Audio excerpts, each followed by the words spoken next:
What is going on, people? Welcome to Throwdown Your Questions, episode 340.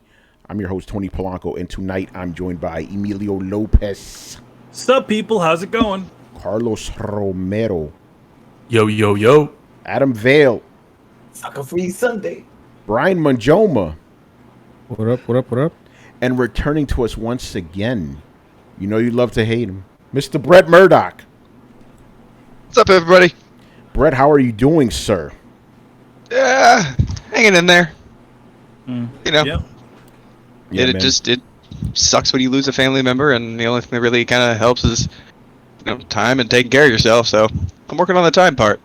Yeah, I mean, unfortunately you've had practice with that, but, I know we always help you out here talking shit on the show, so, that's good that we're here to support you that way, Yeah, no, and it's nice. You guys are kind of like family to me, so it's nice to come back. It's just, honestly, I didn't feel any way about anything for a couple of weeks, so I didn't really have anything to say. So, just kind of hung out in the wings, and now here I am. Let's get to arguing about some shit. Let's do it, man. To be fair, Sony didn't have anything to say during E3 either. Here's my question: How dull was it without me here? Did you guys just all hug and We only did a half-hour show. Did we get into any fights? I don't know. I don't think we did. I'm pretty sure. I don't know. Someone did. Brian got upset about something. There was something he got upset about. Probably. I don't know. But yeah, He's like, you dare speak my name? who summons me? But Brett, in all honesty, you didn't miss too much, man. After E3, it was really dry. Actually, E3 was kind of dry, to be honest. They get worse every year, man. Oh man, I mean, with the Rona, this shit was So that's why I'm like, Brett, you don't have to catch up on nothing. You're good. You're good. Dope. All right, man. Let's get right into it. I'm gonna skip the whole facade of who's this Rami guy? I asked this question. I'm pulling rank. I'm asking the first question because this needs to be the feature topic, just because of the craziness. But some context for you, right? So yesterday, Destin, I believe his name is, from IGN, right? He quote tweeted a guy, some random hater and shit, talking about, oh, I'm sick of these influencers talking about Xbox Game Pass all day. So Destin goes, oh, it's sad that you say that about Xbox, because for 3 months you could buy it for blah, blah. And then he did the whole sales pitch and shit. Right? It was hilarious, right? That set people off. They're going after him. And then a couple other guys just started doing the same thing, and it just spiraled into insanity. And later, earlier this morning, I'm seeing all these tweets, and I'm like, why the fuck do you guys hate Xbox Game Pass? It's a Sunday. Why aren't you just hanging out, chilling, right? So then look at my timeline, absolute chaos, right? So because of that, I had to ask the question, because I got to get all you guys' take. And Brett, you go first, since you're back here. Some question's simple. This is me asking it. You know me, I don't go into any crazy things. Just right into it. Why do some people hate Xbox Game Pass? Oh man, it's a simple question, but it's also not a simple question. I actually saw this tweet. I'm not one to hang out on Twitter, and I saw this tweet, and I actually thought to myself, that was, you cheeky son of a bitch. But apparently everybody else is taking it way different. I think people hate Game Pass because it poses a threat to Sony. Not in the sense that, look, before anybody gets pissed off at me, it's like, Sony could never be taken out by Microsoft. I'm not saying that. You're scared of a snake that can bite you and poison you. You're not afraid it's going to fucking kill you. It's kind of an idea that they could do some damage with this. They're really pinning down the subscription service. And going forward in the future, that may be an issue. And Xbox has already gone ahead and branded itself as this subscription service. And just getting the idea out there, getting people to understand and accept an idea of a product that you're trying to put out there is actually way harder than you think. Think back to, all the streaming services, especially when they were first launching. All of them wanted to do the same thing. All of them were vying to be the name that you said in your living room, the one you said by default. And so they've kind of aligned themselves with this, subscription game service, Game Pass. And they've done a fantastic job of linking those two ideas. And in doing so, they've pinned down a part of the market that Sony doesn't have. You can talk all day long about, big cinematic first-party games. And we all know that Sony's going to take that trophy 8 days a week. That's just how it's going to happen. Wait, they're going to take that trophy? I see what you did there, man. Yep.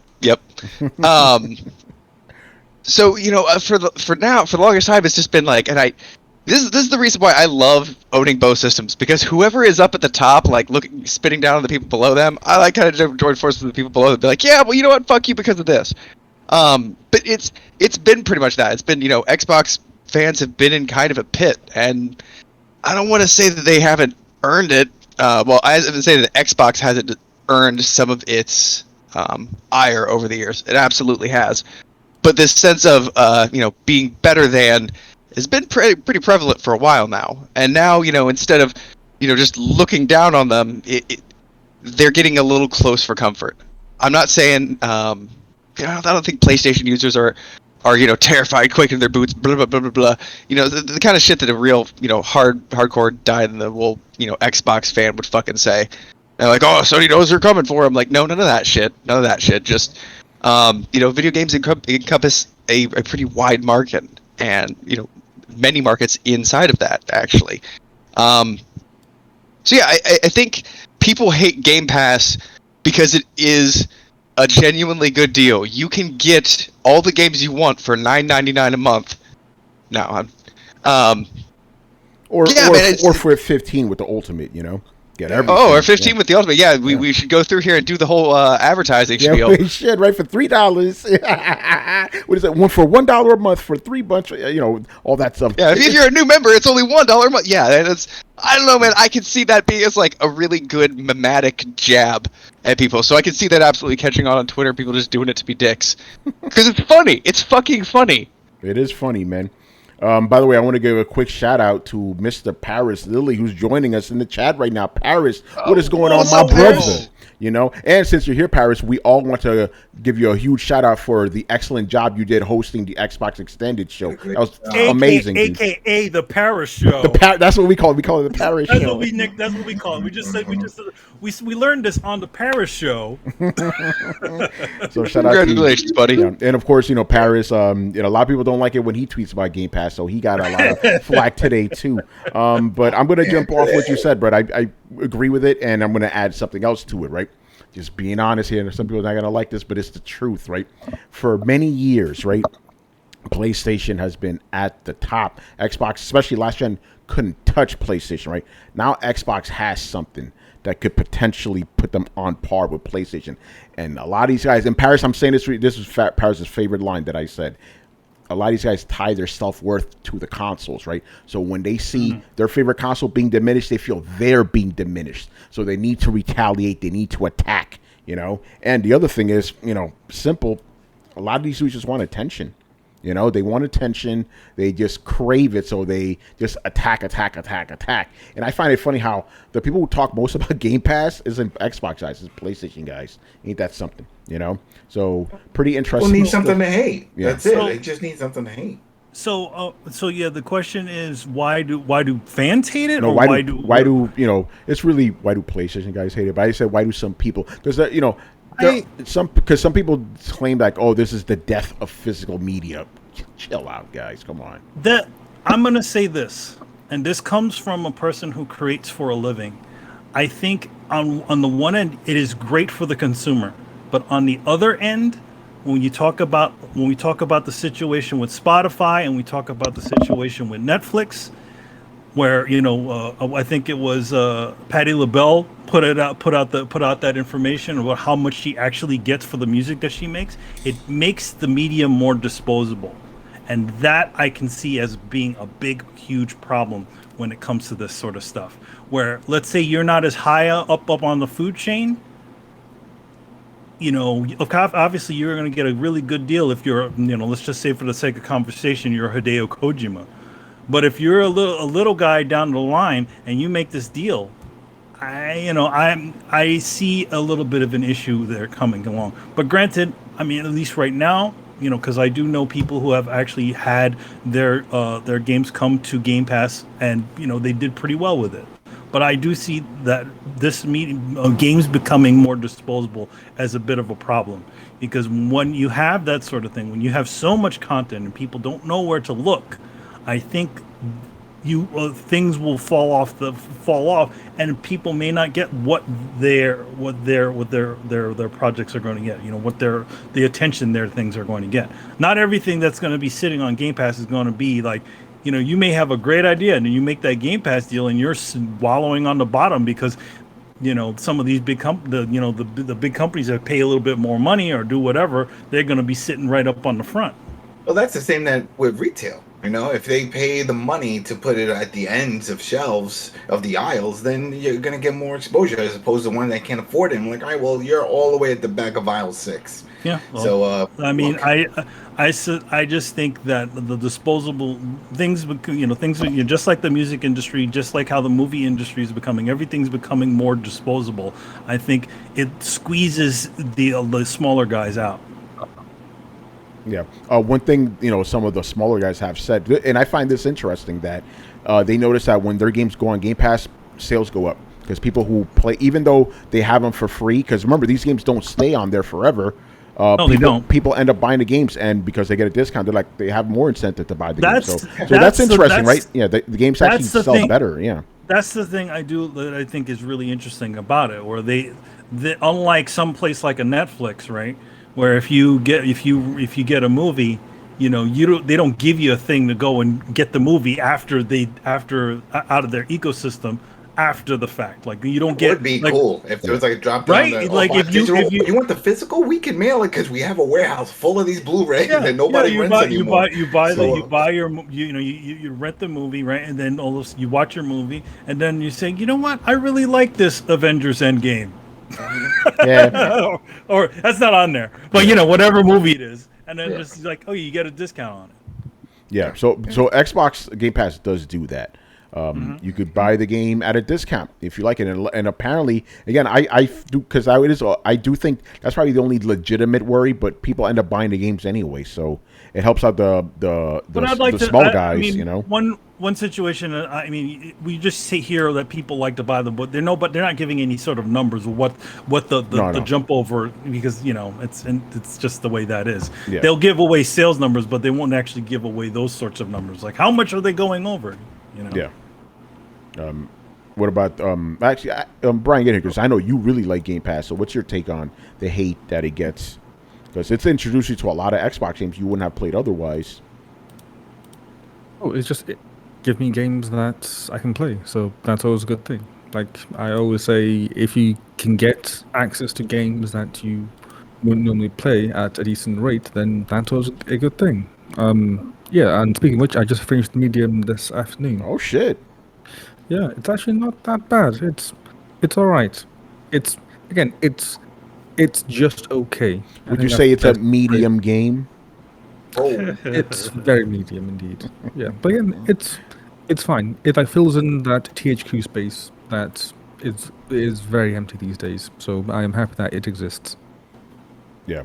Regarding the Game Pass hate, I think it's just people being salty that they don't have Game Pass. Yes. Because again, like the main people that are upset at Game Pass being a thing are the people who don't like Game Pass. It's like, okay, you don't like Game Pass, that's fine. You don't have to buy it. It's probably not on the system that you own. And even if it is on the system that you own, you still have the ability to buy the games outright. So it doesn't affect you. It's just there. It's available for people who, for the most part, may not want to purchase like full price games at launch and then like 2 months later they're half price, like myself. Again, this is why I don't buy games at launch anymore, because I feel like for the most part the price that they are at launch is not reflective of how much they should be charging as a whole, because most games 6 months after launch they're like half the price. So it's like, okay, so why buy it at launch at full $60 when wait like 3 months down the road, 4 months down the road, they're on sale for half the price. So with Game Pass, that's why Nintendo doesn't put their stuff on sale, because of that. Fair enough. They say it. Yeah, but then like with Game Pass, it's like, okay, you just pay Microsoft like, I don't know, like $100 a year or something, and then boom, you get access to all these games. So rather than waiting like 6 months down the road, you can just say, okay, you get Game Pass, you have access to all the libraries of games. Like through Game Pass, I've been able to play all the Halo games apart from Halo 5. Like simply in the last 6 months or so. Yeah, Xbox Game Pass on PC specifically, right? Yeah, on PC. Yeah, again, all the Halo games. Played through Gears 1 and Gears 4. Nice. Because 2 and 3 are just not on there because reasons. I'll be playing Gears 5 soon. I also downloaded Doom Eternal, so that's there, ready to go. And next I'll be going through Ori and the Blind Forest, and then Great the other game. one. Yeah. Again, all from Game Pass because it's there. And also because it was also there, I also played the Tell Me Why game. Before that, it was just on Game Pass and it was there. And also now that all the Yakuza games are there, I'll just go through them. So Oh shit, let's go. It's a great service if you just want to play games at your own pace, and Game Pass does that. Yes, it's shitty that some games come and go within a certain time frame. I've actually had to adjust the games I want to play because of that. But at the same time, like, hey, if you get them within a good time frame, you can just go through the games at your own pace and complete them at your own pace. Again, and the big hook about it is if you are going through a game and you like it and it's going out of Game Pass, you get to buy it at a discount.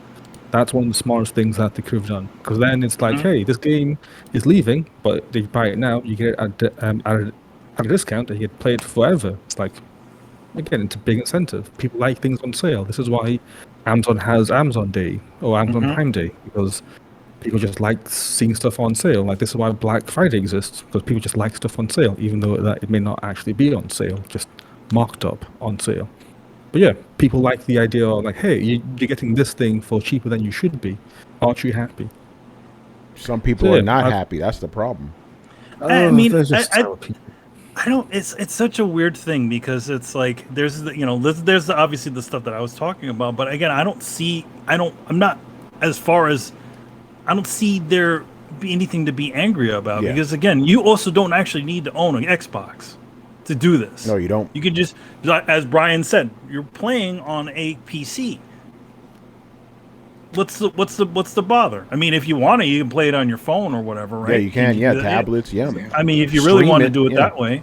Yeah. So and even the first party games, you could buy those outright. You don't even need it. So it's not like, oh, you want all the first party games? You need Game Pass. You don't you just buy the games. Yeah, separately. just go buy it. That's it. So yeah, there's absolutely no reason to hate this service other than you're mad because it's not on your console of preference. It's great for here's the thing. It's great for the consumer, right? Yeah. Then that's the thing. To be honest, again, like you could even play this on a previous Xbox. You can literally buy a shitty old Xbox One, right? And do the same thing and play these games, running probably better than they would probably run on that actual Xbox. Yeah, that's something. You can a new one for $300. Yeah, it's Brett. This is something I want to tell you specifically, right? Because I think you may have missed this, right? This is cool. So they're gonna have Xbox Game Pass streaming on the old Xbox, Xbox One, right? And during E3, if you saw most of Xbox games, they're not on Xbox One. Yeah, they're games and shit. They're not on the old system. Why? Because you can stream them on the old system now. Isn't that great? You don't have to hold the games back anymore, man. That's a fantastic fucking workaround. Yeah, that's fantastic. That's great. It's pretty fantastic because it sounds very familiar too. Wasn't that Sony's plan? Sony didn't do that though. They didn't do it. Sony didn't do that. That was Sony's plan. That was their plan for backward compatibility. Remember that one? Yeah, it didn't work out so well, did it? Yeah. No, yeah, and they can tie that into Game Pass. Really, like you could play next gen games on the Game Pass. We'll stream them to you on your old Xbox until you can get a new one. Yep. And by the way, the new one's only $300, or if you want to go fancy for it, it's $5. Yeah, and dude, think about it now, because remember, Xbox has promised no gamer left behind. No gamer will be left behind now. Well, I thought that was the whole plan. Like the whole no gamer left behind meant just streamers. Yeah. Streaming the content to the previous one. And that's the thing. There's like Sony, they have all the pieces there to make their own Game Pass. They're just not doing it. They have PS Now, they have the streaming, right? They have download games. They have like the network. I'm like, just put it all together. They had this thing so close to launch, but it was such a second thought for them. Yeah. They didn't even think to really support it correctly. Again, we keep saying this shit. if you have PlayStation Plus, you shouldn't need to play so much additionally for the thing. How about every single month, along with your PlayStation Plus games that you give people? Why don't you give people the PlayStation Now? You give a portion of PlayStation Now. No, that's what I'm saying. So, if you have a PS Plus subscription, we've been saying this for years. If you have a PS Plus subscription, that should come with PS Now automatically. Should come with that. Like, number one, if they really wanted to again, but as with usual with Sony, is they always dip their toe into shit and they never fully commit. Vita. Let's talk about the PlayStation Vita. Let's talk about even the VR, which is it's a toe dip. That's not.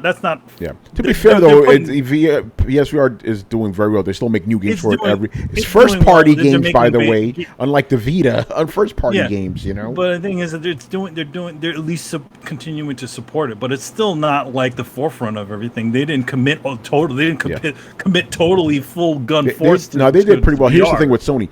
That's what they were going to do. Then when it blew up, they were like, "Oh shit! I guess we got to keep."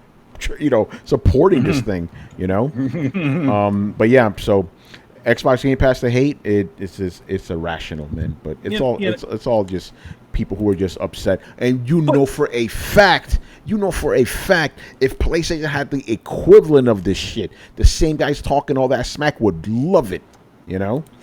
See, Tony, real quick. Yeah. Sorry, go ahead, Manny. No, I was gonna say, it's fun.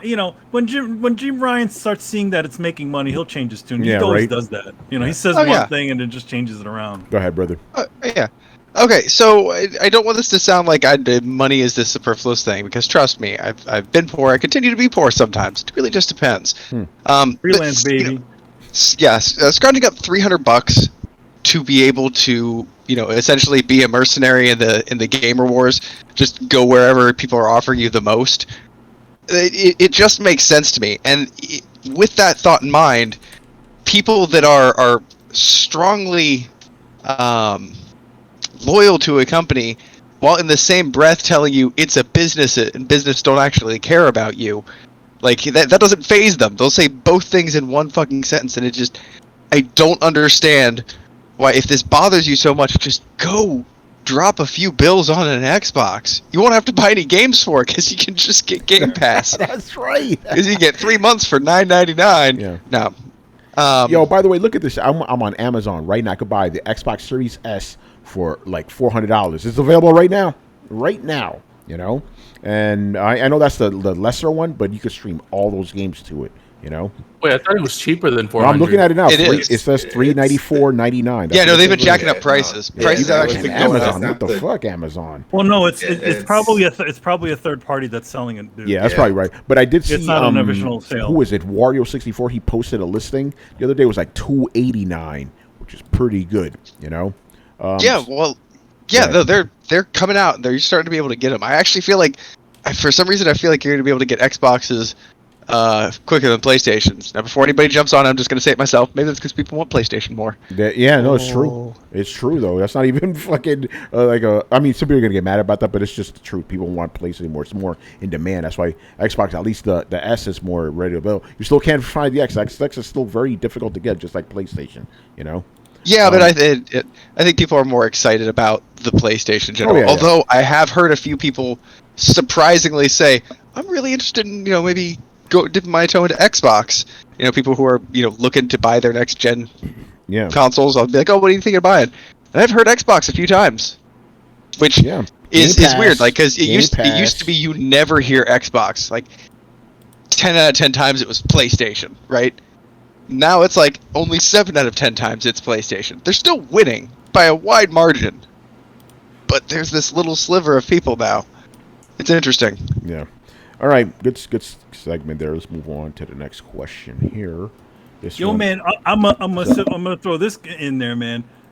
Tony has almost reached 9,000 followers. He is like maybe 10, like 100 away from it.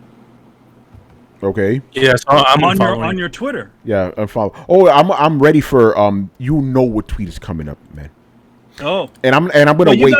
I'm gonna do it when it's over 9,000. Yeah, I know. I'm gonna wait till I get around 9,100, right? Because if you do it at when it's 1,000, it's gonna drop. You know that. So I'm gonna wait. about 900, 900, 9,100, 900. I'm going to do the requisite. You know what tweet is going to be. I'm going to put Vegeta in there. Yeah, it's over 9,000. You know, you already know. Oh, I'm gonna hit that 10,000 this year. You already know, man. Oh, Every time, just me tweeting about Xbox Game Pass. All you need to do is just tweet one word. I put the fucking hashtag today, words. man. I put out just a hashtag Xbox Game Pass just today. Chaos. It's insane. People just adding their own context to that one word. To Yeah. that one little bit of So- shit. Shout out then to that means- Brian Wilson. He said that like Tony has mastered the art of tweeting out one or two words and having people project their feelings to it. I'm like, yeah, that's pretty much because I'm not putting my opinion out there. I mean, I did today when I said like, why are you people beefing? But literally, a hashtag gets people going insane. You know, But and does Manny, that this is what I'm mean- telling you. I don't look for it; it comes to me. You know. That means that the majority of people that follow you are just pro Sony. Because then They if it probably are. wasn't, then Yeah. they wouldn't care. Then they wouldn't Yeah. care. They're like, all right, well, yeah, it's out there. So It's hilarious, man. It is hilarious. I mean, All you right. saw that. Yeah, me so. Oh no. Yes, the other thing that was going on today, they were saying, "Oh, look at all these guys; they're all being paid off." No, you know what? They are right. We are paid off. I'm gonna explain why. Right? I save so much money on Game Pass. It's like Xbox is paying me. So yes, I am getting paid off. Oh man, hilarious. I regret the day that shit started happening because now everybody gets accused of being paid off. They ain't paying anybody. No one's getting paid, man. No one's getting paid. You know what? I hate to say this. I'm gonna throw it out there. Don't care, right? Okay. After Paris did his thing, right? On Xbox, these idiots on Reset Era were like, "Did he disclose how much he got paid? Did he disclose this?" I'm like, do you guys ask Greg Miller that shit, or Greg or Keeley? Did you ask them that? Yeah. Do you ask any of those people that? it's just a job. Not They're to just throw it out there, but hosting. what's the No, one difference between Paris and those guys? Think about it. No difference. Yeah. Yeah. Well, there is one difference. There is one difference. Yeah, there is. You know exactly what difference I'm talking about. Well, yeah. He's got more muscles than them. I know. And he can smash them. Put the hammer down. That's a big thing. Like, because these people, these little wussy noodle arm people nerd people could say all they want about Paris, but they won't say that shit to that motherfucker's face because he will smash their face. They'll be like, "Okay, Mr. Paris." Yeah, that's right. what they would be. That's what they would be. Oh, They can man. talk that smack while they're sitting all safe in their little man cave on the bottom of the lake. Yeah, right. But he'll walk up to them and be like, "You said what?" And Yeah, be like, right. "No, You I said didn't what?" say nothing." Yeah, That was that other guy. He just left. He just left. Yeah. Yeah, that wasn't me. that's hilarious. All right, let's move on because we got a lot of good stuff tonight. All right, Assyrian Air Force. Oh, but before that, he just says, I hope you all have a great show, and I hope you had a great Father's Day weekend." Adam, that one's for you right there, man, that last part. Yes. Yeah. Thank you. You know? Thank you. It was good. It was good. And for Chris. And for Chris, too, Yeah, he had his first Father's Day, man. That is the weirdest. Isn't that thing, weird? man. You know? Yeah, it is. He's a dad. And for me, but I'm keeping that on. Yeah, I was about to say, Carlos, how many you got, bro? You're Mexican. okay, Carlos, man. are you saying that you have children all over the world? He's international. Yeah, he does. My man's international, you know. Internationally, Is no. that the But reason I'm why known you've been rock going my to Asia phone. for so long? He's Yeah. got to visit the kids. He's got to show his face. Well, remember how like the Japanese prime minister was saying, it's like, "Oh, we're gonna bring in foreigners to boost our population." What do you think Carlos was doing, man? You know, Taking one for the team, man. you're gonna have a That's bunch of it. Chads running around. If you guys saw Bleach, you know the joke. You know. Oh man, I'm still surprised you didn't get that joke originally, Carlos. Like, you haven't seen Bleach? What the fuck? You're Mr. Yeah, I haven't Anime. seen it, man. You're Mr. Anime, man. It's like the oldest one. We didn't tell him to watch it on Otanami. See, that's Why. It wasn't on the list, man. It wasn't on the list, you know. Unfortunately. But like I said, if you watch Bleach, just stop after the Aizen arc. Just stop. Do yourself a favor. I stopped Heard after that too that many first times. arc. Man. Oh, Oh, dude. Yeah, Manny stopped watching it and became a shonen anime because at first it was just Ghostbusters and then they changed to Yeah, and something I thought else. that was interesting. They were killing demons in the real world and all that stuff, and then all of a sudden they went to this La La Land where everything's like fucking demons and shit. I'm like, what the fuck is this? All right, but anyway, Was this he is not. dead? Yeah, this is not Otanime. This is a Throwdown. So, question from a Syrian Air Force. First one: when will Sony let players use the SSD slot? Who knows, bruh? Whenever Mark Cerny or Jim Ryan gets off their ass and starts talking about it, because it's like no ass don't tell at this point in Yeah, time. right. Well, they have to manufacture those cards. Wasn't They're that the whole thing? manufacturing them. They just haven't Yeah, given the, so, they haven't yeah. they haven't given the friggin' whatever the What the cards? drivers, right? They don't exist, No, right? they would make their own SSD cards. No, that What's the card No, that they're no, no. using? Wasn't there like a certain size No. that you could? Oh no. Like Brian's they're right. You're thinking about they have- Xbox, bro. Sony Xbox don't has let- one or two. Let Brian- let Brian let explain. I don't Brian- think you yeah. understand. Yeah, let's okay. let Brian explain. Yeah, they just have the standard PCI cards like you have on PCs, like the PCI version 4, like you have on any PC SSD. Like it's the same interface, so you could just buy any SSD off the boat, and it should slot in with no problems. The issue is that for some odd reason, it's just not compatible. Like Yes. you can literally go to your PS5 right now, buy any SSD on Amazon, and again, it's anyone at this point, and then you put it in, it boots up fine, and then it literally just boots up and says, "Yeah, this driver is not supported," and then just stops it from working. Yeah, that's what I was saying. That there was a reason for it. That it wasn't. Yeah, now it's, so they have it locked. So all right. I don't know. Yeah, they didn't make the drivers is- yet. Yeah. The question is, John says When? any Gen 4 PCIe and VME will work. Brian, is that true? yeah, any Gen 4 should work, but Yeah. the problem is that they've just not supported it for some odd reason. I have a And that's the question. reason why. Like, why? Brian, do you think they need like a firmware update or something? Yes. I think maybe some sort of. Well, yes. Well, whenever they but- activate it, it will come via firmware update. Yeah, So because it sounds yeah, like they may gotta need a be. firmware update to accept all these other third-party drives. You know? And the question They're is all when. third-party drives. How Yeah. about this? How about this? Maybe they're waiting, just like how we saw them squeeze out companies to do the cross-gen and on the cross-play. They're trying to get these companies to pay so that way they can slap that logo saying that it's compatible with a PlayStation. Maybe that's what That they're would, holding if, out. if that's true, that would be dumb as fuck, man. I honestly, I think, because their whole thing is we're letting you the choice to choose whatever SSD you want to use on this on the PlayStation, and I think their biggest issue is they're testing all of these different drives, and I think they're having an issue like making their software compatible with various amounts of drives out there, because there are a lot of Gen 4 drives. I have one on my PC. My PC? On my PC, and it works great. But honestly, at this point, they should have just went the Microsoft route, and they should have just made it, proprietary. Just work with an SSD provider, Samsung or Seagate or one of them, and just have them develop it, and just have one for the PlayStation. It's a mess, man. They should have done that. We wouldn't have to worry. But I think it's if it's gonna come out, I think it's gonna come out late next year. I want to read a comment from John Christ, and I want you guys to take on it. He goes, I work with enterprise SSDs, and those drives get hella hot. I'm concerned the reason it's not turned on is because they know there's a heat problem. It's not got a lot of airflow in there.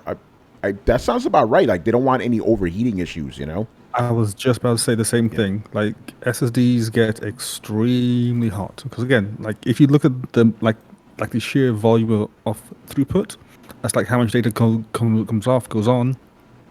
It's a lot. Again, it's meant to be a lot. It's Gen 4 SSDs. It's like 5 gigabytes per second. That's a lot of data going in and out. It means lots of reads, lots of writes, lots of electricity going between the two parts. And electricity causes heat. Heat is bad for electronics, like water is. But yeah, I think the main issue is that they just haven't got the thermals right on this yet, and hence why it's not out yet. Because it's the only thing that makes sense. Because again, because if you let look him at finish, people's man. breakdowns No, of no, the I heat Yeah. of the PS5, like everyone is always saying like, yeah, like it's quiet. Like the heat coming out is quite substantial, which is good. But then what about the heat in there? Like the heat that can't come out?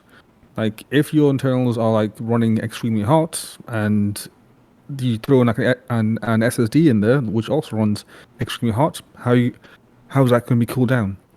You have no idea. So I do think that it is a thermal problem that they just like they thought about it in terms of the concept. Well, my theory is that they thought about it in terms of the concept. They had the idea of like, okay, let's limit it to these speeds so that it can be compatible, but they overlooked the thermals of the SSDs and how how having a drive that fast in there affects the heat and how that heat affects the console. And I think that's where the problem is. Yeah, I agree. I And I was think gonna- that's also why the PlayStation is that crazy shape. You know, that fan in there is huge. You know. I was gonna say they just need a bigger fan, don't they? Yeah, right. No, they got to do. You know what they got to do? You got to do what Jagon does, man. Just put a fan next to it, like an actual That's what it's gonna fan. come with. You You'll know? get No, the the next- SSD the and next- a big the ass fan the to next plug mo- in. The next model will be like one of those circle air systems, you know, the Dyson air the fans that don't use Yeah. any sort of air but still blow air. It'll just be a giant hole. What about liquid cooling? I mean, it does have. I mean, granted, it has liquid metal inside of it. But Yeah, Yeah, and that's just for the CPU though. that's Yeah. for the CPU. That's it. man. And then like even on my PC, I have my SSD cooled with a thermal heat pad because it just came with that. Like that's how the motherboard came. It's like, hey, you can have an SSD here, but here's a thermal pad because it gets really hot. So I think they're either going to be working on something similar, where they had like a thermal pad for the PS5, where it has a case and that comes with like a thermal pad to help out. Because again, I just think that it's all based on it's just running way too hot for their liking, and they just have to sort that out first. When that will be, I have no idea. Yeah, who knows? That's the main question. Like, when is it? We have absolutely no idea. So wait and see, man. Wait and see. But it stinks because it's like, you know, they introduced this thing like, hey, you know, it's gonna have a solution to all the space that you're running out of. But then it's like, oh no, wait, we don't got it. We don't got it growing. yeah. You know, I mean, to be honest, then don't fucking talk about it. It's not a feature right now, really. Yeah. But then again, that's classic Sony. Like, Yeah. remember, oh yeah, your PS3, you can install other OS, and then years down the road, be gone OS. So Yeah, I it's like, remember that. I don't know, Sony just had this weird habit of like having these odd things in there, and then they talk about them, and then they just say, okay, no, they don't exist anymore. There's this PlayStation Now thing for backward compatibility. Crazy. All right, man. Let's move on. Next question. This one is also from Mr. Assyrian Air Force. Another one of these questions. When is this going to happen? I'm going to tell you right now, spoiler, we don't know. Anyway, when will Sony hold its own press event? Since Microsoft and Nintendo had theirs, I have hope. Who knows, man? Who I mean, knows? are they going to have a press event? It seems like they're Here's the thing. just as happy to do those Nintendo of, I mean, not excuse me, Nintendo, but the state of play bullshits. Yeah, it's funny because our next question is related to it, but no, because I've heard some people saying like, and with confidence saying this. Oh yeah, I can't wait till later in the summer for Sony's event. I'm like, where are you getting this information, bruh? Like, I'm like, can you link me? Every time I ask for a link, no links. You know, it's like It's all Reddit. It's all Reddit speculation. yeah. So who knows? Here's the thing: Sony doesn't even need to have a press event, like you said. They got state of plays. They don't need that shit. You know. What makes people think that they would? Like, I'm sorry, am I the only person that's lived on the planet for the last 2 years with the Sony that doesn't tell you fucking anything? Yeah. No, you're right. It's like, I don't gotta tell you shit. If they are gonna have one, they could drop it and not even say nothing. You know? Dude, Sony's coy like a Japanese geisha or some shit like that. They're just like, every time you ask them a question, they just smile and hide behind a fan. Yeah. So, yeah, only Jim Ryan knows, man. We can't answer this question. We don't. And he won't tell you. He'll just lie to you. You don't even know what the fuck to do with him. Oh. Manny, you're muted. I did You know hear what rumors. would be the funnest thing though, if they do have one, get Paris to host that. Hey, one too. yeah, I hope he does. I Do it. hope he Just does, man. Do it. Just Yeah. it would be so good. Get the Because- fanboys riled up. I would love that, man. Anyway, Brian, never do yeah, that. go on, Brian. I did hear like some rumblings that they were bringing back the PlayStation experience. Ah, yes. I've heard that too, but again, just rumors. So we're not gonna give any meat to that stuff, you know. I've heard they're gonna bring back Kevin Butler. Yeah, why not? Right? Anything goes at this point. Why don't we just Yep. will things into existence? You know, like, hey, they're gonna bring back Kevin Butler and the Yeah, like- PlayStation experience. If there's anything I want to will into existence, it's Kevin Butler, man. Like, Sony's marketing game has just not been as on point since he was there. They started being in an auto commercial. Yeah, You hate Jim Ryan so much, you much rather have a fake guy. fake CEO. Oh, yeah, because the fake guy is more real and honest than Lion Ryan. man. All right, we don't spend too much time on that. We don't know. We do not know, sir. All right, moving on here, Mr. Illustrated Dio, our boy. Dun, dun, dun, dun, dun, dun. Oh, he spells it differently though, man. He DEO, not DIO. All right. What do you want to see in the next state of play? It could be whatever. I mean, here's the thing. I just want to see something. Yeah, I I'm just wanna sure see something good. Something that's interesting. Because again, I keep saying this, and Carlos can mark this down in the little things that Uh-oh. that we always say. I need something that'll attract me to it. Because right now, nothing's really speaking to me right now. Nope. I know Are there what I limits would on this, or is this like a free game? Yeah, no, I know what I want to see in a state of play. An actual next gen PS5 exclusive. That's No, what you I want don't. to see. Well, you talking crazy talk? They ain't doing that. Brett, think about it. I'd like to see a new and Clank. Infamous. Brett, Ratchet and Clank is the last PS5 exclusive you're gonna see for a long time. Think about that. I have thoughts on that game. Yeah. I'll tell you later. Oh, yeah, No, okay. not bad thoughts. It just thoughts in general. Fuck, I forgot what I was gonna ask. Yeah, we were just talking about what do you want to see in a state of play in the next one. Oh, I want to see Infamous. I want to see That'd a new be dope. Infamous That'd be dope. with a new lead character. Ooh. You don't like Delson Rodent? God no. God, fuck no. Yeah. Hate that guy. Yeah. Brett, as much as I want a new Infamous game, I say no. They just need to let that thing die. Oh. Yes. Oh, like Bri- the and franchise Brian as a likes- whole, like and die. Yeah, and Brian likes Infamous. Just keep that in mind. Yeah, No, I own, like he's- every Infamous Platinum there is Yeah. at this point. So Yeah. yeah, I think they just let it die because after after Second Son, they kind of tried to unwrite themselves from the hole that they dug, and it's just no, like you just be digging an even bigger hole of like, hey, let's somehow retcon Infamous Second Son so certain things don't happen, and then you start getting in like this weird rut of retconning this, retconning that. It's like no, that's when things get really complicated, and you're just running like the problem of like modern day comics where there's so much shit going on that you just don't know what's what. It's like, Right. oh, Spider-Man's Dark Arc now. Yeah. It's like, oh no, but that's just a clone of Spider-Man. The real Spider-Man's no, shut up, just stop. Yeah. Stop. Brian, You I got was too literally far. about to say, it's like, hey, so it's becoming like an actual comic book then, you know? Yeah.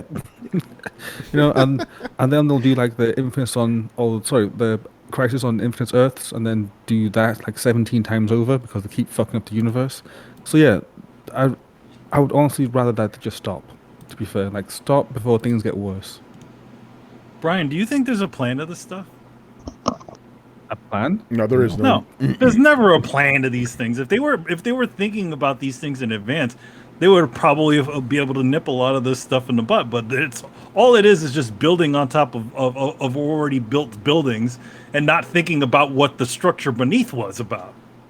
Yeah. Again, it's kind of like the problem with modern day comics. It's just like someone just comes along, like they don't really understand what has happened and what's gone on before, and then they said, "Hey, wouldn't it be cool if this happened?" And then they do it, and then someone comes along and says, "Yeah, but this doesn't work in the context of everything that's happened."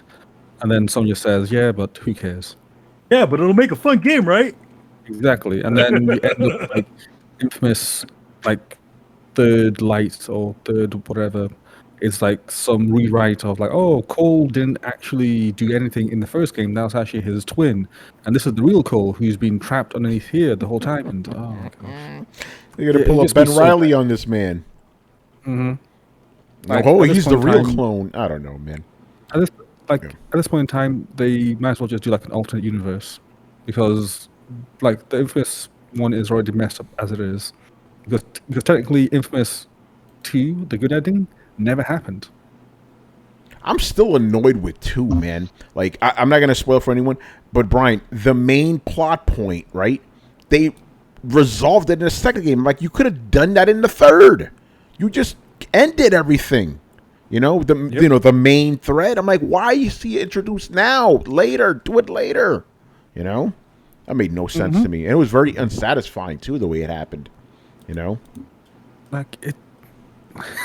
Infamous Second Son can't exist if the Infamous 2 good ending happened. Yeah. It literally can't exist because the good ending stopped all that from happening. So they literally had to retcon the second game in order to make the third game work. So it's like, stop that. Yeah. Anyway, anything else you guys want to see a state of play?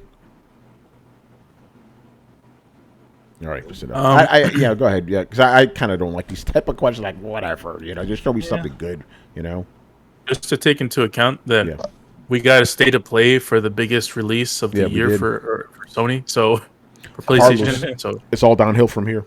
Yeah, let's just be real, you know. Yeah, who knows? Well, no. So what I meant though is we already got the state of play for Horizon 2, which is the biggest game coming out at the second half of the year. So, you know, are they going to have... I just don't see them having another one until way later in the year. I agree. Could be wrong, though. Hope I'm wrong, but we'll hear. Yeah. All right, let's move on. All right, this one is from Black Mage. I think he's joining us tonight, too. What's going on, man? His first question we've answered before. Thankfully, he asked a bonus one, which means he has 2 questions. So his first legit question here is: Will there be hype trains on the scale of Cyberpunk for future titles? Do you think Cyberpunk killed all that? No, people are saying again overly hyped. You know, no. They're doing it now for the Breath of the Wild sequel. So. Oh yeah, it's already happening. So there's your answer. No, hype trains are gonna. Here's the thing, but there's 2 kind of hype trains. There's a hype train that's created by the fans. The hype train is created by the media. So you think the media will do some on that scale, that Cyberpunk scale? I think so. Give them another year, they'll do it again. You know, they'll prop up another game. All depends how good the marketing team is. That's it. Well, they put a lot of money on it. I mean, as Starfield has shown, you don't even need to show anything. You just need to show a logo, and people are just going to lose their minds. Yeah. Even Gearbox doesn't even know what's going on. They're like, we just showed a logo. We don't even know what these people are talking about. Yeah, get Kevin Hart in there. Anyway, not Gearbox, well, you know. Bethesda. Go ahead, Carlos. Go ahead. Bethesda. Yeah. Just give Blue Box 1 year, and you'll see what hype is about. Oh. Oh my god! I'm surprised nobody asked us a question about Blue Box because because they had their 5,000th delay. By the way, By the way, I noticed after that video that the hype just went because people are like, okay, what the fuck is this shit? Like, here's all I'm gonna say about Blue Box is it's clear that studio or that guy Hassan is way in over his head. You know, he tried to play cute and shit. Oh, our game starts with S, has an L. You know, all this shit. Try to play cute, and this shit is backfiring. And when this game gets announced, and it's not what people think it is, oh my god, it's gonna get ugly. You know, to be honest, it's like the thing about it is it doesn't. They've already showed like gameplay, and it's not amazing. Yeah, it's a forest and some guy taking photos. I mean, it seems like then again, whatever. We're not going to get into Blue Box, but I think we answered a question. Yeah, there will be more hype trains. That's what this industry feeds on those, you know. So they're never going to go away. All right. Yeah. That's pretty. But I mean, here's the thing. Like, I feel like I think the biggest thing that people need to sort of, and it's hard not to become excited by something, but seem to, at least when it comes to these sorts of things, sort of temper their expectations for these things. You know, I mean, I feel like a lot of, not only by the guys who created Cyberpunk, who are essentially promised a bunch of stuff, essentially promised you a whole world, and really you didn't get that. They pulled a Peter Molyneux, man. They sort of pulled a Peter Molyneux, where they promised a lot of different things. And here's the thing, like, the game itself, Cyberpunk, is not bad as far as those sorts of games go, but it's nowhere near compared to what they promised it was going to be. Now, if they gave everybody, if they started off from that point promising the game that we got currently, I don't think there were. Oh, well, then again, there's also the glitches and stuff. You can't ever talk about the that. glitches stuff, are the issue, you know. Yeah. No, but I agree with that pretty much. You know, Cyberpunk was going to get hyped anyway just because it's coming after The Witcher 3, one of the most celebrated games of all time. So it would have gotten that hype, even if they promised you exactly what you got minus the glitches. You know, it would have been heralded, but still, yeah. And for you guys, more modern context, pull the Sean Murray. You know, with No Man's Sky. But here's the thing about Sean Murray. They eventually delivered. He fixed that shit. So here's the thing: if CD Projekt Red, if are people that sour about what about all of this stuff that happened with CD Projekt Red, if they're able to totally fix that game or fix it to a point where it's good or playable, would people be able to? Would people forgive them as easily as they've sort of forgiven Sean Murray? I don't know. I think the main issue is a lot of the games that had like comebacks, they've all been multiplayer games. This is a single player game. That experience is already done. You know? Also, in those games, they were just missing features and stuff. This with the Cyberpunk, that's a performance. You can't put more hardware in these old devices to make it run. They just have to take things out. Yeah, I mean they already did that with the latest PS4 patch. Like, there's no pedestrians or cars anymore. You know, it's crazy. I mean they still do, but just not to the volume. Just to get it. It's funny. Like I said this on the last show. You know it's bad when Digital Foundry in their latest video kept saying with every patch we're getting closer to 30 FPS. That's not a good thing. If you're getting closer to, you should have been at 30 FPS minimum. You know, fucking crazy, man. How is this game still even at that level of importance? Like any other game would have just been forgotten about now, but we're still hearing about them chugging away, trying to get it. You know, it's almost to the way they want it. It's almost complete. I'm like, man, it feels like a day late, $1 short. Like, why are you even? Yeah, I agree with you, but the thing is, like, there's always something in the news with this game. The latest thing, Brett, you probably missed this. It's back on the PSN store now. Back on PSN. Yeah, no, I saw that. That's what I'm saying. Like this game keeps generating weird news and hype, and they keep very publicly talking about how they're going to, continue to fix it. But I don't hear anybody actually hyped about this game. It's just kind of always weirdly in the periphery. It's odd. Yeah, it's interesting, but the thing is, since it's still in the zeitgeist, people still want to hear about it. You know. Yeah, I mean, to be honest, like I mean, like the one thing, I mean, granted, we did say before that even the Witcher, the last Witcher game, kind of launched at a not amazing state either. Yeah. Now, but not on this level, though. You know, not on this level. But will they be? The bigger question is, will they be able to capture that again? Will they be able to fix whatever's wrong with the damn thing? And get it to a playable state, and then release something, because they're still talking about DLC and all kinds of other stuff for this thing. You know, are we gonna hear about like a year or two from now? Like, hey, we finally got to that DLC that everybody was talking about. Are you still interested? Who knows? Anyway, A Realm Reborn. Yeah, right. Yeah, they're gonna have to Realm Reborn it. Yeah. All right, move on. Also from Black Mage. Which gaming company, developer, or publisher does right by its fans the most? We would have said CD Projekt Red, but turns out they have not. If you asked us that maybe 2 or 3 years ago, 2 or 3 years ago, last year you would have asked us. I would have like CD Projekt Red. Yeah. You know. Yeah, we said that. So definitely not them anymore. So which company does right by their fans? I would say the most right at this point in time by their fans. I kind of want to say Xseed. All those Falcom games and shit. Like people don't seem to complain about those. They seem to know their market, and they give them what they want. You know. Yeah, I would say that, and I would say that. Yeah. So Xseed seems to be Xseed. I mean, to be honest, Xseed is sort of the Japanese localization equivalent of what THQ was. Yeah. And they still managed to put out these damn nice editions of games. Forgetting their name. There was a Japanese localization company in the 90s That Exceed is basically like Working- them. working designs. design. That's them. Yeah. They're like the modern day working designs. You know. Speaking of working designs, it is the anniversary of Lunar the Silver Star, which is now a 30-year-old Wow, franchise. that's crazy. Yeah.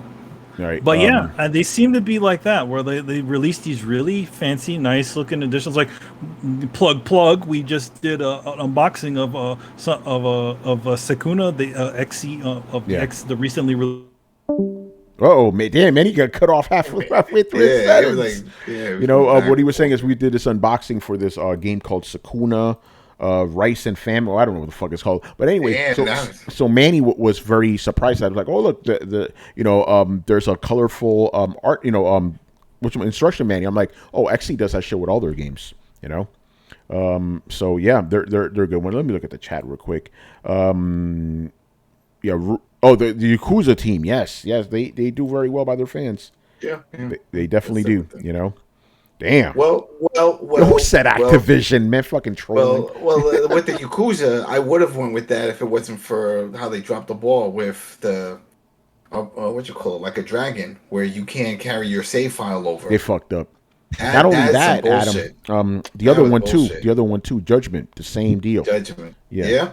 See, that was the thing, because I only reviewed the one that was for the PS5. I didn't know the save file didn't carry over because I didn't have the one on 4, but it did the same shit. That's bull.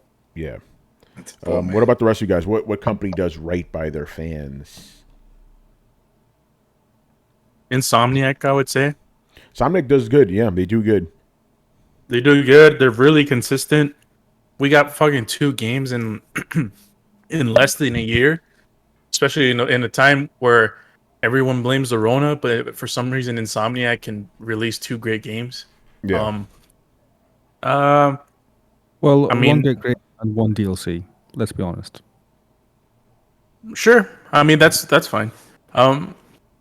I think Nintendo, because they obviously give their fans what they want, a fucking Smash character every couple of months, and they're satisfied with that, so I'll say them.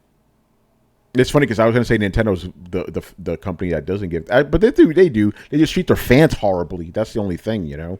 Well, the fans like getting whipped. They do, you know. So in that sense, they do give them what they want. The fans like getting mistreated, and Nintendo definitely does that, you know. Nintendo is the Willy Wonka of the video game world. That's a great one. Oh man. Can I throw in there? Yes. I want to say From Software. I know there were some glitches that never got fixed, or some like frame rates that never got fixed in like the first Dark Souls. They consistently put such deep cut Easter eggs and kind of tribute to the fans in each game. And I think Kojima's kind of the same way. There's like a lot of callbacks to their old fans. There's a lot of fan service kind of built into the bones of the game. Not necessarily you just running through it celebrating itself, but like you find this really obscure thing. You're like, oh, that's a recall to blah blah blah. Yeah, yes. From Software does good by their fans, you know. Although Brett, they still haven't given us 3D Dot Game Heroes, man. We're still waiting for another one, you know. Oh God, I know. I don't think that. How was the reception / sales on that thing? It was good enough? terrible. It was terrible. It was terrible. I think the only 2 guys I bought, the 3 guys I bought, it was me, you, and Brian. You know, that's it. Yeah. That game was too good. It's too good to live. It really is. Oh man. All right. The good note is it ages well. You can play that on any PlayStation and still feel like it did when it released. Yeah. The problem is the only PlayStation you can play it on PS3. That's the only one that can play it. You know. Oh God. That's Well, they literally the can only port thing. it. They at can, least but port they're it. not going to do that. All right. Anybody else? Game studios that do right by their fans. I'm gonna throw in the Devolver Digital. Oh yeah, Devolver. Yeah. Oh, How can we yeah. forget Devolver? How could we The forget only- Devolver? I didn't forget, but I knew Brian was going to say something about it. Yeah. See, it's good when no one has anything bad to say about that company. Yeah. Like, can anyone find anything that company has done wrong? Nope. No, they're fantastic. They're great. You know. Like, in terms of everything that they do, in terms of, okay, look at the E3 presentations. It's pretty much a giant fuck you to everyone else. It's like, hey, this is how stupid like E3 is. In terms of the marketing PR stuff. Like they pretty much take the piss out of everything in terms of how they treat people that they respond to. Like, again, it's just very funny. Like even look at the Twitter handles, like, and how they act on Twitter. Like it's just fun. It's just pure fun. Like at one point they said, if we don't get as many followers as this game, then we'll cancel our Twitter account. You know, it's like, okay, fair enough. And then they're like, yeah, no, we are serious. We will cancel it. It's like, they're just legit having fun, and that's it. Just there having fun, and yeah, they're great. Yeah. And Also, plus got to the say games they this. make- Yeah, go ahead, Brian. Yeah, the games that they publish are actually pretty good. Like, it's no bullshit. It's just like, hey, you want a game that does this? Here's this game. You want a game that does that? Here's that game. Like, you want games that are violent? Here's Hotline Miami. You know, like, you want Hotline Miami 3? Get bent, you know? I feel like they let their games speak for themselves too. They don't go on these big, crazy media hype campaigns that, give everybody these weird expectations. Everybody knows that you're just gonna get a quality game with not a whole lot of fanfare. Yeah, and I gotta say this: Devolver Digital, my favorite company to visit during E3. You know what their booth was? Their booth was outside the convention center in a parking lot where they gave you free food and alcohol. It was fantastic. It was great. I was like, hey, you have a busy day at E3. You need to unwind, go to the Devolver Digital booth, man. You're good. The booth, I say that in air quotes. It's just a parking lot where you just fucking, eat food and get drunk and shit. It's great. Love those people. Fantastic. All right, man. I wish Manny said there was this one year. This was the first year they opened up to the fans. This one fan was trying to get in. He's like, hey, man, like, I thought we could go anywhere. I was like, no, man, it's only for journalists. This dude was drunk and shit. Like, yo, you didn't even get drunk here, bro. It's hilarious. All right, moving on. Next question. This one is from Mob Hits.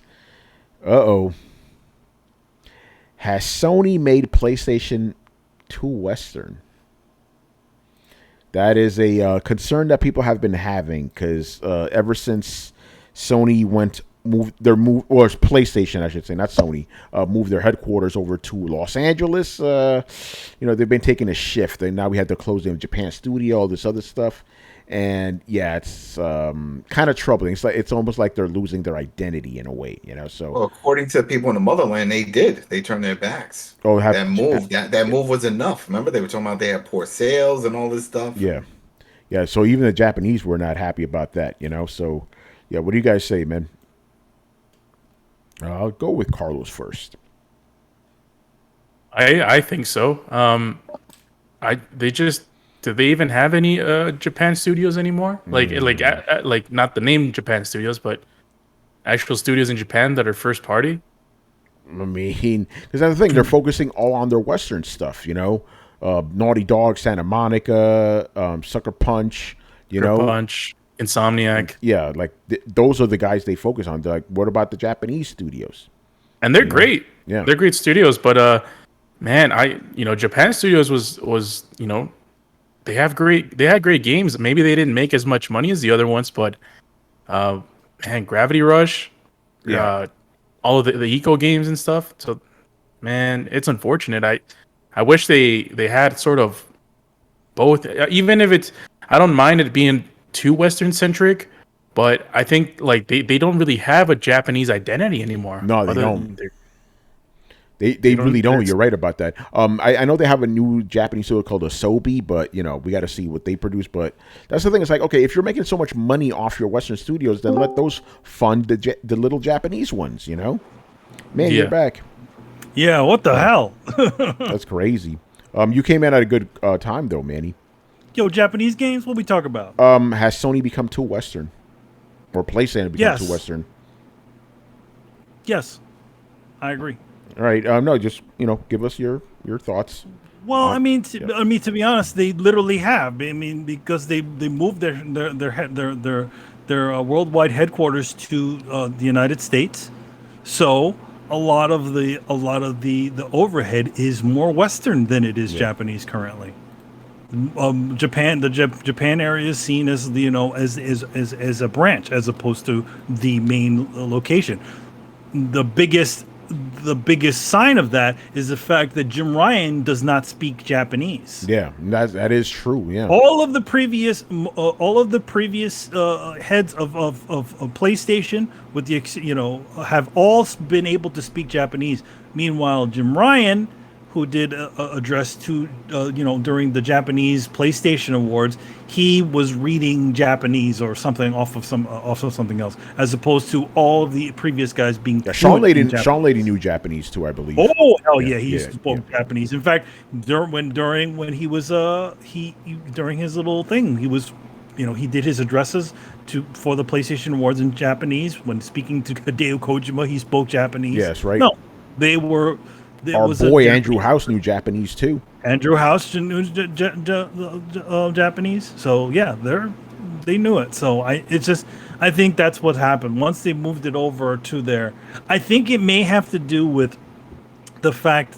I think the Western market ended up doing a lot better for that, for that division, for the PlayStation division. And I think that they decided to move it over to the West because of that. Yeah. Whereas the Japanese market wasn't really doing the numbers that they were. They're like, all right, let's just move it to there. A lot of times, a lot of other studios tend to move their headquarters around like that, especially when they're a big worldwide company like that.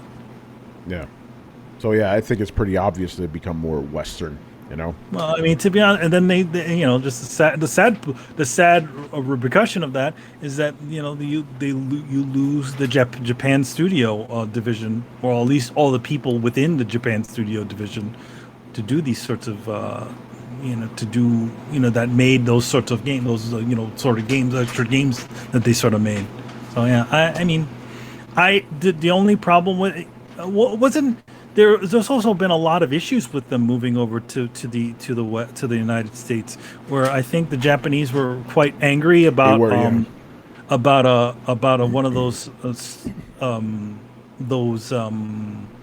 awards or played state of plays or something like that not being properly localized in English or Japanese or anything like that, or the translation was off, something like that, which is that's not good stuff. I mean, especially since the previous stuff that they've been able to provide, perfect Japanese support, I'm guessing, right? Yeah. So they have definitely become a Western-centric company. And if you look at all the games that they're putting out, they're all Western-centric games. With the exception of Demon's Souls, which is, obviously it's sort of a reconfigured version of an old game that, of older Japanese game. But it's a very, the Western audience has accepted that game now.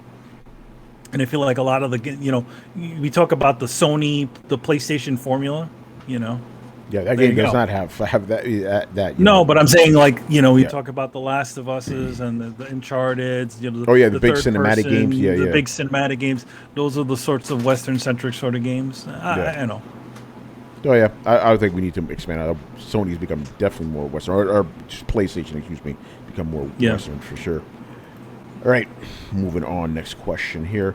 Mob Hits. We're skipping this question because we've answered this before, so we'll go to your bonus one. So thank you for submitting that. Kind of an interesting one here. What has more influence over game sales? Streamers or Metacritic? Streamers, everything. Yeah, I'm going to go with streamers on this one. Like outside of like the hardcore guys, I don't think people care about Metacritic, man. I think the game companies care about Metacritic. Yes, yeah. I think they compare, but when it comes to regular people, I think streamers have a lot more sway in the sales of games now. You notice that, you see games like what was that one? Games like Rocket League that came out and started, got really big like that. Yeah. That was a big streamer game. You look at the one, was it the one that's with the floppy looking tube things? I can't remember the name of it. Fall Guys. It was another Fall Guys. You look at Fall Guys, another one of those sorts of games. The Sus game, that one, those guys. All of those things were all games, all those games. Five Nights at Freddy's. Those were all Freddy's, big. Those are all big streamer games. Here's the thing. Let's just be honest. Right? When it comes to Metacritic, the only people who care about it is fanboys, man. They just like to use it for ammo for their consoles. Most people, even regular gamers, don't care about Metacritic, but they like seeing Ninja. They like seeing those guys, you know. So Metacritic is not even a factor for sales, man. It's a factor for bonuses within the company, but for actual sales, Metacritic is not even a factor. You know, I think the section of that, the Metacritic stands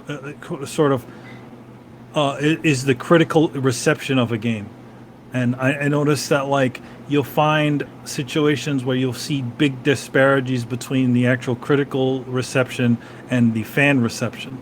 A game like Days Gone, right, which did very well, had a very bad critical reception. However, the other side of that, it did quite well, you know, as far as sales. Yeah, I gotta throw in a little something here. Upper Room AK asks, are most folks that submit to Metacritic streamers? I gotta correct this as someone who writes for a site whose reviews show up on Metacritic. My reviews all show up on Metacritic, right? You do not submit reviews to Metacritic. You sign up your site to be posted on Metacritic, right? So you sign up, and it's very difficult. A lot of sites do not get chosen at all, right?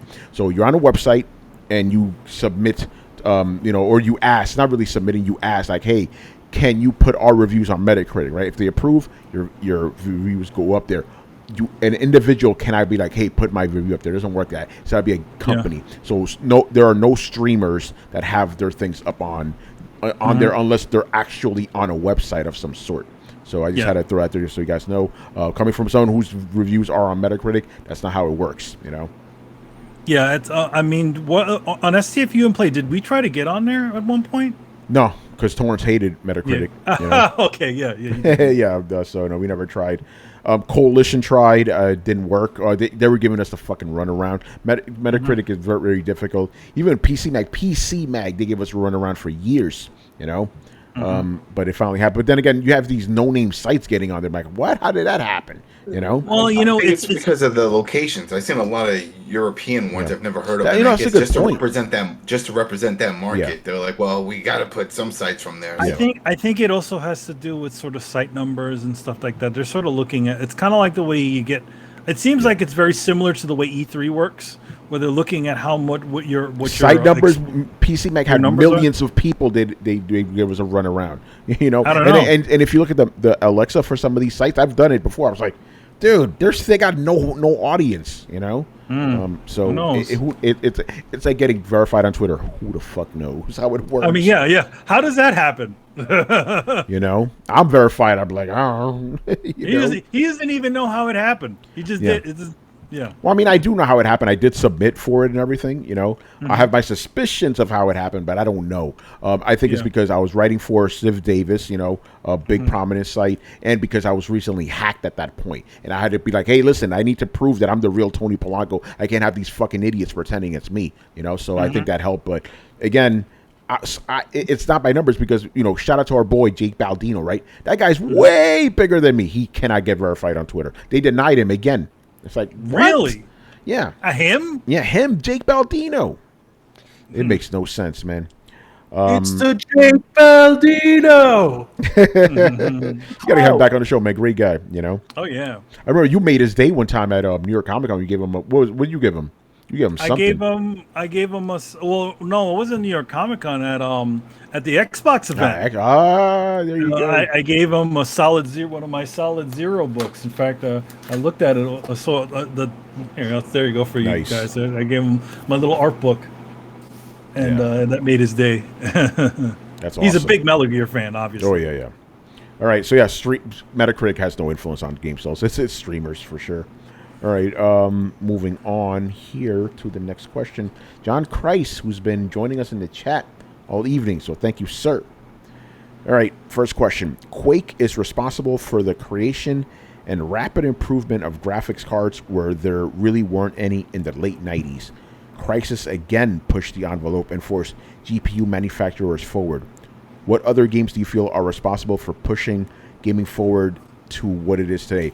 We've been asked this question before, but let's keep it specifically about technology, you know, and all that stuff. Not about like, you know, like game features or anything like that. Like what games push the envelope in terms of technology? Games put you involved with. Oh, like so a good example would probably be the Nemesis system. Something like that. Yeah. I would think so. But I think he means more hardware wise. But that would be a more PC kind of thing, wouldn't it? Yeah, because the consoles are never when it Yeah, comes so to I think we power-wise, should they're stick with never PC. We should probably stick in with the front PC runners games on in this that one. Yeah, department. we should probably stick with PC games for this one. Yeah, well, you know when here's the telltale sign that you know when a console a game is pushing your console. When your game is dropping down to less than 30 frames per second, that's pushing your shit. Yeah, All right, so yeah, I could let the PC guys handle this one. What PC games have pushed things to the edge, man? Because yeah, he named the big one right there, Crisis. Remember that? That was joking. Like, okay, can it run Crisis though? You know, that was the test. It still can't run Crisis. Yeah, there are some PCs that still can't run that game, believe it or not. You know, and like even when they try to bring, go ahead, Brett. I'm not sure if there's been one since then. I mean, I don't think so. Yeah. Crisis from a time when PC gaming and console gaming were a little bit more segregated, and now it's they want every game to be on multi-plat, so they don't really make games. Hey, Brett, you sound really low, by the way. See if that works. Oh, is that better? Here. A little bit. Yeah, there you go. Just repeat that last part again. Good. I think it cuts down their potential audience too much. They don't generally do that. It's not a great business model, honestly, but it's kind of a flex if you're looking to pimp out your engine. So I think it was the perfect storm that made Crisis what it is. And I don't think we've seen anything like that since. Hey, Brett, what about Star Citizen though? What? Well, that's not even a game. Yeah, it's not a game, man. It's an idea. You know. I think there. Obviously, I'm with Brett. There's nothing that comes close to Crisis. Crisis was that joke still is relevant today. I mean, even like a few years ago, I was like looking at I went to this planetarium that had this like crazy ass computer that did like simulations about space and stuff, and then I saw in the comments, like, because I saw a video before I went, and the comments is like, but can it run Crisis though? It's like the most upvoted comment, and I'm like, that's hilarious. It's like, yo, man, it's in the zeitgeist now, I think Cyberpunk is sort of an extension of that kind of thing, because Cyberpunk, even though the PC is where it runs the best, a lot of PCs still struggle to run the game. I know, even for me, I barely tested out the patch, the 1.23, and I think it made it like really playable now. For me, because I'm running it in 2K ultra wide with everything almost all the way up. So yeah, I think it does a really good job. Someone mentioned Flight Simulator in the chat. I think that's a pretty good one too. But yeah, nothing comes close to Crisis. I don't think it's going to take a special game to to top that or to even come close. Yeah, Crisis is still the benchmark, believe it or not. Pretty interesting. Yeah. I think that you guys have mentioned the ones that I was going to talk about, which are Cyberpunk and Flight Simulator. Again, for the most part, you won't really get console games that push the envelope out there, because for the most part they just don't. Yeah. Like, even to this day now, like, you still don't get games on the same level as Crisis. Again, the game is like, what, 15 years old now or something? 2007. Yeah, like in that. The magic year. The magic year. Yeah, it's the magic year.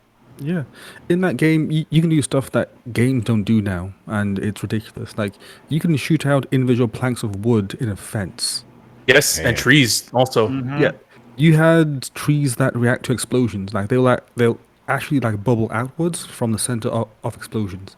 You can like demolish huts and bring stuff down like that. Like, games these days are still not even doing that. So that's why Crisis still holds that weird place in center. Like, even Crisis on the consoles now are still not doing the same things that Crisis on PC did. Yeah, like, that's how crazy it is. Think about that. So Brian, you kind of answered your own question. It's like, the reason why we are not seeing the Crisis level stuff is because all of these games are getting ported out to the consoles as well. Yeah. So there isn't that level. There isn't that level of sort of innovation towards these games, because they know that the lowest common denominator is always going to be a console that's probably 5 years older than even some of the old hardware on the PC world. So I don't think we're going to have. Yep. Yeah, I was about to say, which is why I'm hoping that with the current gen of consoles, the fact that they actually have decent specs to them, I'm like, okay, cool. So there is a chance that this gen they will push stuff out. But then again, knowing how commercial gaming has become, no one will willing to take that risk. Like everyone just wants to play it safe. So yeah, it's Yeah, and not considering we're gonna still, happen. yeah, I agree. Just Brian, real quick, considering how they still got to make games for last gen, because now the big feature of consoles is the SSDs, right? But you can't even fully utilize those because you still got to make games for the last system. So I agree with you 100%. It's still gonna be a while, you know. Just think about what Brian said earlier. Crisis 2 is less ambitious than Crisis Yeah, 1. the sequel, you know. The sequel. The way of the world of the land is supposed to be, the sequel is always a little bit more, innovative, a little bit better, looks better. Nope. Crisis 2, nope, doesn't come close to what Crisis did. Well, what's the Crisis difference, 1. right? The Crisis 1 was made for one platform only. That's the difference. Crisis 2 was on everything, you know. And then Crisis 2 was like very ambitious. Like they had ideas It looked about good. okay, They look great, yeah. you like go in and like destroy buildings. Like you literally go into like a block of flats, destroy the walls, and that's how you get in that like space. That is the level of ambition that they had. And when the game came out, all of that was gone. Which is why I think that the only other company that would dare push the boat out, because they have a habit of doing so, is probably DICE with the Battlefield games. Yeah, I can see that. Because they seem to be the only company that are willing to take that risk, mainly because they are that big. But then again, they're tied to EA, and EA plays things safe. So it's still them trying, but within the safe compound of EA. Because what are the game studios doing destructible environments like DICE? Like take Ratchet and Clank. How many things can be destroyed on the scale of a Battlefield game? Yeah, no. And Ratchet and Clank lets you do a lot of destruction, especially in this game, but it's not on that Battlefield level, man. Not even close. So man, we need more companies to push it, man, to just go hard, you know. But they're not, because they got to cater to all these people, you know. Unfortunately. Dedicated to the PS4. Yeah, exactly. You know, or sometimes the Switch, you know. I'm just saying. All right, move on. Next question, also from Mr. John Christ. All right. Yo, Crisis looks like 50 times better than Shin Megami Tensei 5. This shit's, oh my god, you're right though, you know. All right. This is John Christ again, kind of a follow-up to the last question. Again, we're going to twist it around because we have answered this before. All right. Regardless of the state and technologies in the current gen consoles, in what ways do you feel games need to improve to once again push the industry forward? This can be business models, technologies, perceptive concepts, etc. So let's stay away from like, I want to see this feature in a game. I want to see that feature. What other things can games do to push things forward? You know, maybe even outside of the actual game itself. I'm kind of liking this like business model and perceptive concepts. I'm like, ooh, what is that? I don't even know what that means, perceptive concepts, but I like the way it sounds, you know? I don't know. If I knew this, I'd be a fucking millionaire. You know, like how what is a really innovative way to market a video game? You know, I don't know. Again, if I knew, I'd be a fucking millionaire. I mean, games as a service is something that's been something that's been propagating through the last generation. That I think a lot of people have been and will be adapting. I don't know. I just think that it's weird because games are going through this, kind of fork in the road. In before it's like video games were the arcades, they were the home consoles. Yeah. Now they're on your phones, they're on your tablets, they're on the cloud. So a lot of there's a lot of people, a lot of technically over 1 billion people are quote gamers, but most of them just game on their phones. Do little quick things that they play with their phone and stuff. And yeah, and a lot of companies have been gravitating towards those types of experiences because those are the ones that make the most money. Yeah. So hopefully someone on this side, can innovate sort of a narrative where people are compelled to play narrative-driven games like the Uncharted's and the Hellblade 2s. Yeah, we have to see about Hellblade too. I mean, I'm pretty sure it's gonna be good, but yeah, I don't know because I think games have become so like standardized, right? I guess that's the best word for it. That you're not really gonna see too much innovation because they want to sell these games. Obviously, you're gonna see innovation in the indie space, obviously, but those are specifically not made to be million sellers. So I don't know. I don't know, man. Again, if we could come up with the answer for this shit, we'd be fucking millionaires. Oh yeah, that's why we do podcasts instead. Oh man, it's a good question. We're just not really capable of answering that, but I like the question. Good stuff. All right, moving on. This one is from Chakzilla. He goes, "I love the show. Thank you, sir. Appreciate that. Thank you." Right. His question is the abundance of low-scoring and buggy games due to the Rona? Or is it because game publishers release games too early? It seems most games released this year suffer from bugs. Yeah, it's we kind of touched on this before, but we're now feeling the effects of the Rona, right? Like, what was the main thing that you saw at E3 coming in 2022, right? We had a lot of games last year, obviously, because they were still in development. They were in development, but people have had to make games from home now, so it's kind of mucked things up. So yeah, the Rona has definitely affected things, man. There's really not any way around it. I don't really. Go ahead. I think it affected it in a way in terms of adding time to the to the production. Yeah, but I don't think it affected the quality of it. I think that's always been an issue. Yeah, I agree. And I'm glad you said that because the whole buggy thing that's been going on for a long time. I remember complaining about this on the fucking blog I had with Manny and Chris and Adam. I was like, why are your games so buggy now? This is 2010. I'm like, why are games so buggy now? What the fuck happened? This is 2010. I was complaining what's about funny that. too? It's funny because when you think back when we didn't have these services where it was just like, if your shit came in the mail in the disc and it was busted forever. That was it. And we're like, man, once we get this service going, these services, they're always gonna fix it. We got more bugs now than we did back then. Yeah. So because they know they could get away with it. Like, they fix it got later. lazy. Yeah, they got lazy. They're like, is this finished? Sort of. Put it on the disc and we'll put a patch. Yeah, no, you're right. Because think about this: when you put a game on a cartridge, you got to make sure that shit worked. Yeah. You couldn't, there were some bugs. Don't get me wrong, but you had to make sure that motherfucker worked. And then as soon as we got the whole patch it later thing, forget about it. So yeah, that part specifically, it's not because of the Rona. That's been going on.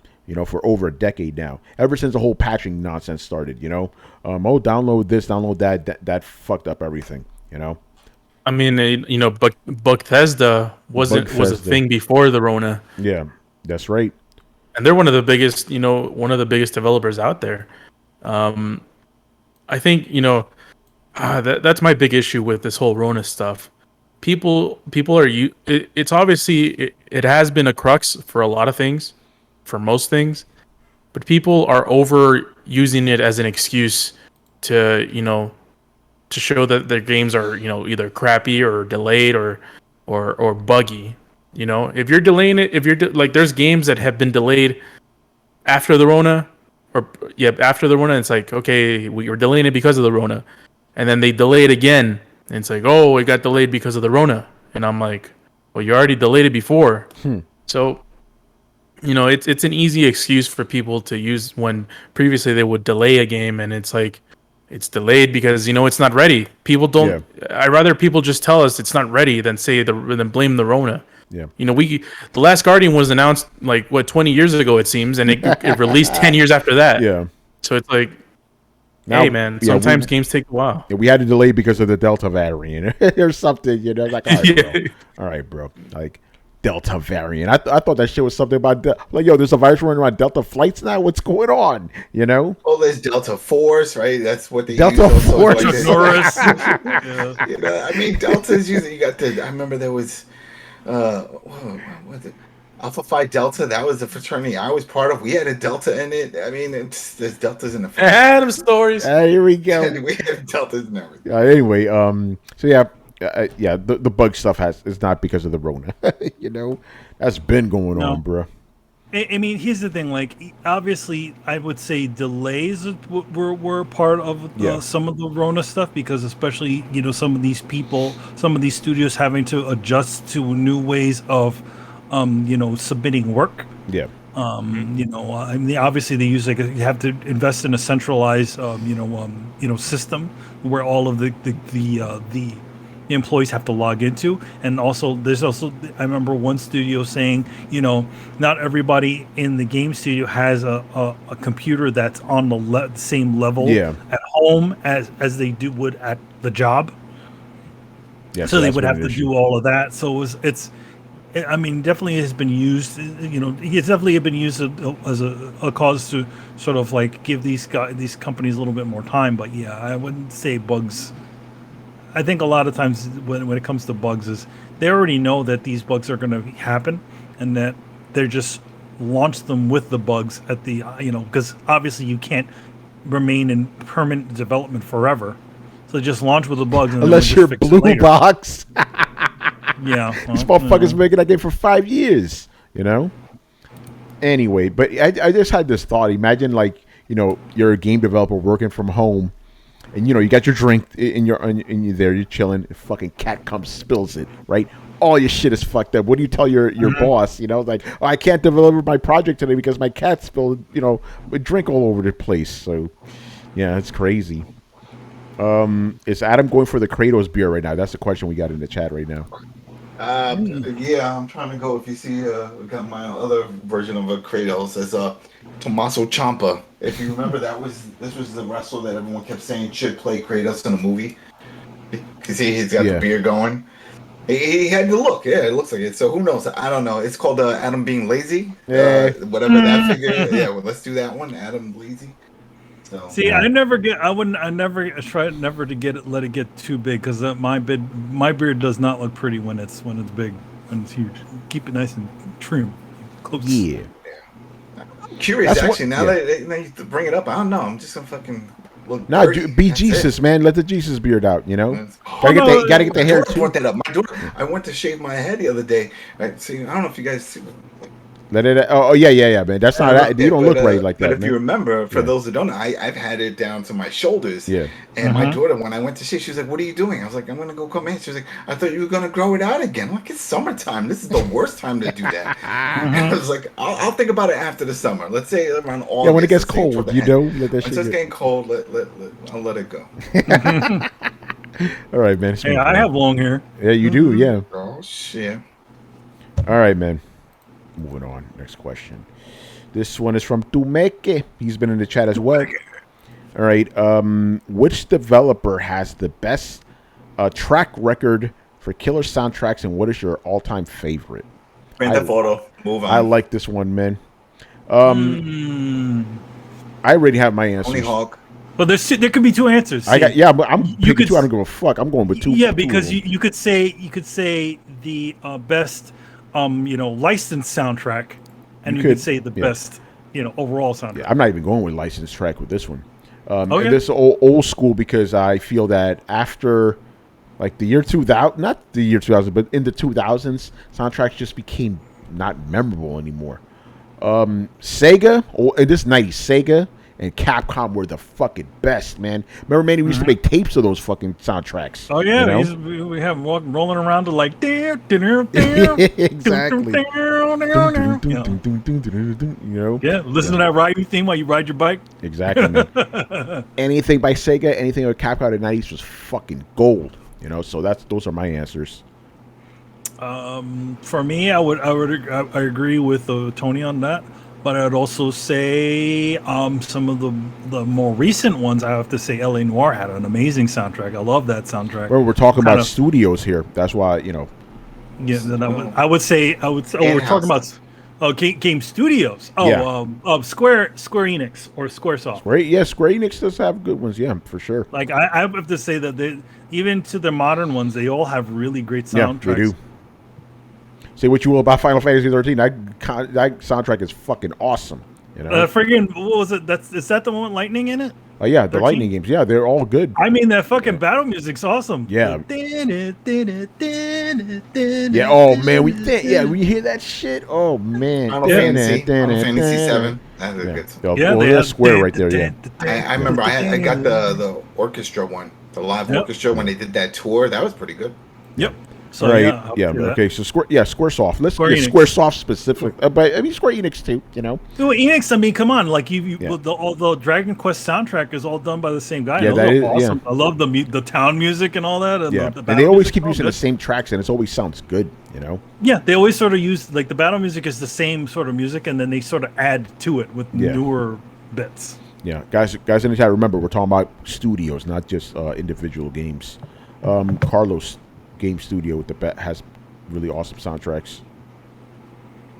By the way, when I said Sega, I also meant shit like Yakuza and Persona. You know? And Shenmue. Yeah, man. I'm gonna go. I guess I'll go with the Adam answer. Rockstar always does a really good job. Like they do a good job curating like sort of music that kind of already exists, but like also with Red Dead Redemption, they do a good job with Yeah. that one. That had nothing to like. It was nowhere near like the Grand Theft Auto style. It's just on its own. So they did a good job there. Trying to think of someone else. I don't know. I'll go with Bungie when they had Marty O'Donnell. There you go. All right, Brett, get in here, man. Favorite developer for soundtracks? Yeah, I can't really think of anything you guys haven't already touched on. Yeah, I know you love yourself some Sega from back in the day, man. Like, yeah, I'm maybe Capcom. Yeah, Capcom. Capcom, man, cannot be beat. They had a perfect track record up until Street Fighter 3. That's when things got weird. Yeah, things Street get Fighter- weird, but I mean, like Monster Hunter, like I gotta say, like the music of Monster Hunter is so good that sometimes you don't even notice it. It sounds like a weird compliment, but you just all of a sudden you're like, I'm in Fever Battle pitch mode. Oh yeah, there's music, and then all of a sudden like everything's quiet. Why is everything? Oh, because the music stopped. Like it's very unobtrusive, but also epic. Yeah. So that's nice. The thing with Monster Hunter, when you actually do notice the music, you're like, hey, this is good. You know? Yeah, because most music doesn't, for me, not modern days doesn't stand out in games. Because the problem is that they're trying to be very cinematic, and movie music is not meant to be in your face. It's supposed to heighten the scene or whatever, which is good. But with games, it kind of just it just kind of blends into the background, which I guess is what they're trying to do. But I remember this was a few years ago. Manny was like saying like, "Hey, the music in I think it was a Dark Knight, like sounds like the music in Batman and the Arkham." It's like, I don't know what the music sounds like in any of those fucking things. It's I was like, I don't know. The Spider-Man game has some I was pretty about to good say, music. Spider-Man game actually does have good music. But they kind of made it sound similar to the Spider-Man movie ones, like the old Spider-Man movie ones. Which is funny because now they have that kind of music in the Ratchet and Clank. It sounds like Spider-Man music. And it was probably the same composer. Yeah. Hey Tony, What's up? Persona. Sega. That's Sega right there. Or as they're singing now, but They're singing now. Yeah, before back then they were. Yeah, They're Sammy, right? I think so. I don't know who they were before, to be honest. But man, Streets of Rage, you can't top that, man. The first two games, Sega, too much, man. Dumeke even. All right, who else didn't go? Brian, developer, soundtrack. Again, as Brett said, it's hard to really point out the ones when you guys already said most of them. So, yeah. Again, I'll go with GTA since again they curate the radio stations really well. It's surprisingly good. Like they really captured that moment in time. Like you can go back and play any of the old games. Well, I said old games. Any of like the PS2 games. So like San Andreas or GTA 3 or Vice City, and you get a feel of that era in time because the soundtrack Yes. feels like that. Even GTA 4, like it feels like that time, like the early like it was 2000s, right? That was Yeah, GTA 4. 2008 GTA 4. Yeah, you get a feel of that time, of that culture, of like what the music was on different stations, how different stations or I guess genres have evolved since then. You know, it's really good. It's surprisingly well. I would put in the. I guess I'll throw in Black Box Studios. So they did Most Wanted. Oh, okay. I was talking about Blue Box Studios. I'm like, what? Oh no, They Black do have the Box. best soundtracks. Yeah, Yeah. Black Box. They did the soundtracks for Most Wanted. And I think for Need for Speed Carbon as well. So like the early Need for Speed games, like they had really good soundtracks. Need for Speed games now, they just have really meh soundtracks. It's really weird. Yeah, I think that's about it. Yeah, to add on the Monster Hunter stuff that you guys were saying, like it's surprisingly good. Yeah. Like I actually had it on Spotify the other day, just listening to the soundtrack, and there were certain songs that came up, mostly the themes for different monsters, and I was like, oh shit, that's the theme that plays when you play this monster, and that's the theme that plays when you play that monster.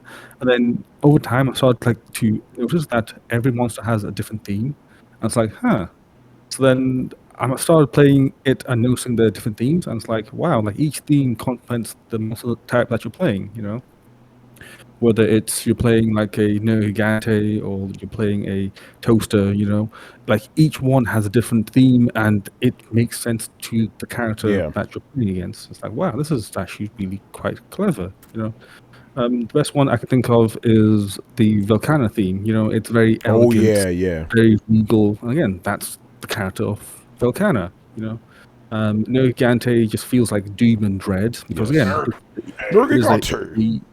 the eater of elders. You know, it's like wow, like this is like they've put in a lot of thought into the soundtracks. So major props to them. Yo, Uh, when Brian was saying it's like you hear the theme of Nergigante and then I heard or Toaster and I'm like, what the fuck is Yes, Toaster? yeah, Teostra. He's talking about Teostra. Teostra. Yeah. Oh yeah, man. and of course your boy Bezel guys. Hey, hey, you know. It just That feels very motherfucker. like 50s esque, you know, because again, the motherfucker just comes in and raids your shit. Yeah, Again, it's just like a dive bomber, man. You know. again, I genuinely didn't even notice that. And then I started like playing again. It's like, oh wow, so the theme does come in and it's like, it's so good. Yeah, they've done a great job. Great job. Capcom, baby, Capcom. All right. Moving on to the next question. All right. Also, to Meke. Okay. Even though he kind of singles out three of us, I want everybody to answer this, obviously. Uh-oh, three? No, and this is a good question. Even though he may be disappointed by my answer. Actually, no. Upper Room, AK, you're the one that's going to be disappointed by my answer. This is a similar type of question. Okay, if you had the chance to use your skills, these are the examples he goes. Tony writing, Manny art, Brett tattooing. To work on your next dream game project, what game franchise would it be, and how would you like to contribute? Manny, why don't you go first? If you could do the art for a game, if you could be the lead artist on a game, any project, any game, what would it be?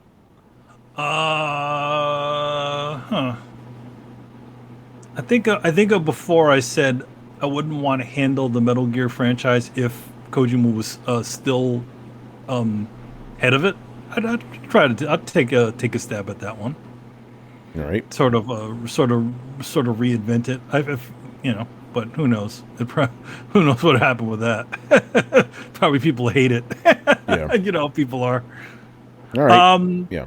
And I would the other one I would say is I'd love to do Darkstalkers. That'd be fun. Oh, there you go. Yeah. Fighting game monsters. In your style, that'd be awesome. Yeah. You know, Brett, what about you? You know, and you're kind of a Renaissance man when it comes to some of this stuff, so you can just take it where you want. Mr. Murdoch. All right, Brett's not ready, or he's talking I'd right love to now. do the music So- to like another Hotline Miami. Oh, there you are, That'd Brett. be fun. All right, go ahead. It's you come back to me. You go. All right. I want to write a good Mass Effect game. That's what I want to do. I want to team up with Drew. I can't pronounce his name, but you guys know who he is. Drew Karpyshyn. He's the guy who wrote Mass Effect. I want to work with him alongside him, and I want to make Mass Effect again. That's what I would like. You know, I would love to work on like not only the characters that we know, but like some new ones, and just make sure we go back to basics. I feel they dropped the ball with Andromeda. So I'm like, because again, when I was playing, I'm like, man, give me this fucking game. I'll do this. You know, these in terms of the writing, but yeah, that's what I would like to do. A Mass Effect game. Yeah. Adam just said Go ahead, Adam. something. Yeah, Adam, you go next. I'd like to do the music to Hotline Miami. Like Yeah. I remember when they did the first one, and then By the way, for you people who know, Adam makes music, man. I released the album back in, like, was it 2016 or some shit? I don't There you remember. But when they were looking for artists, and I remember hearing about it, I was like, oh well, whatever. They're probably gonna go through some company, and they didn't. They just went through like Bandcamp and just started listening to people's stuff, and then just sending them requests like, hey, we'd like to put your track in. So I'm like, fuck. I was like, I want to do that for the next one. So that's something that I still plan on doing, because I have a lot of stuff that I just never released, never did anything with. It just sitting on my hard drive, because just like I'm sure you guys are, when you make art and do something, it's like you rework it, you rewrite it, and then you're like, it's still not good enough. And next you know, it's like 2 years later, and it could be good, but you keep drilling on it. You're always gonna find something you don't like. And that's my problem. I listen to things over and over and over until the point I don't like it anymore, and then I'll play it to my wife or something like, "Oh, that was good." I'm like, fuck that shit. I don't like it. So that's one of my dreams. I'd still like to do that. And I don't even need to get paid for it. I just want to know that some of my tracks are in a game. I think that'd be cool. Nice. Carlos, what about you? I have two. Go for it. I would do a GTA in Mexico. Just like have like anywhere in Mexico. That's why I think Wait, there's just what so would many... you be, like a Mexican consultant? Like what would your job description be? I would be the director. Okay. And man, I've been tech leads to software projects before, so There you go. I'm pretty sure I can manage some aspect of this. I don't know. I just think that there's a lot of possibilities for that. And also, I would probably do the same for what's it called? Assassin's Creed in Mexico as well. Oh shit. Because from Assassin's Creed, like the GTA stuff is more modern, but the Assassin's Creed, like you learn history. Yeah. And I sort of want to teach the history of Mexico. Like you have so many ancient civilizations there. You have the Mayans, the Aztecs, the Zapotecs. There's the Olmecs. A lot of people don't even know about them, and how advanced they were back in the day. They had civilizations in the Americas when a lot of others didn't.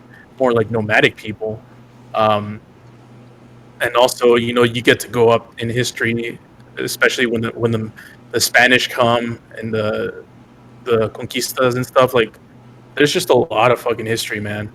And I'm also like, since I'm Mexican, I'm kind of like it's kind of a personal thing. Yeah, that's cool. I like that. Brian. I don't really have much of an answer for that. Like, the only thing that comes to mind is to do some sort of like mafia-esque game and have Guy Ritchie do some sort of writing for it. So Because you I would feel be the like game Guy director? Ritchie would do. Possibly. Yeah. Again, I just want Guy Ritchie to be involved in the writing of some sort of mafia game. Because I was watching Wrath of Man the other day, and that film is too good. I'd say it's Jason Statham's best film so far. Oh, wow. What? You didn't like the Meg? What the you know what? Jason Statham is one of my favorite actors. Yo, who said it? He's fucking awesome. Wrath of Man is fucking Yeah, awesome. by the way, I'm laughing because Laju goes GTA Guadalupe. No, he said Oh, Guadalajara. My bad. I saw the Guada in there. Yeah, Guadalajara. Yeah, there you go. GTA, or the A would be Aztec. Anyway, Brett, are you ready now? I am. I would like to either do environmental design in like for Fallout, because man, I just fucking love building those settlements, man. There's just something so great about it. Oh, Brett, you'd be perfect at that shit. Right? Like, yeah. Oh man, that'd be good. Yeah. Like half the time I'm playing, like, especially Fallout, but like even like Elder Scrolls, like whenever I walk into a town, I would look around. I'm like, what the fuck is this shithole? You guys are not trying at all. Like in Fallout 4, I got to the point where, and it wasn't just me. I had other people come visit. Like my settlement was so dope, there was no reason to go back to the main town because my settlement was bigger and nicer in every imaginable way. So I really enjoyed that, and I love building shit in games. So that's always fun. As an artist, like a normal artist, I'd try my hat on. You know what?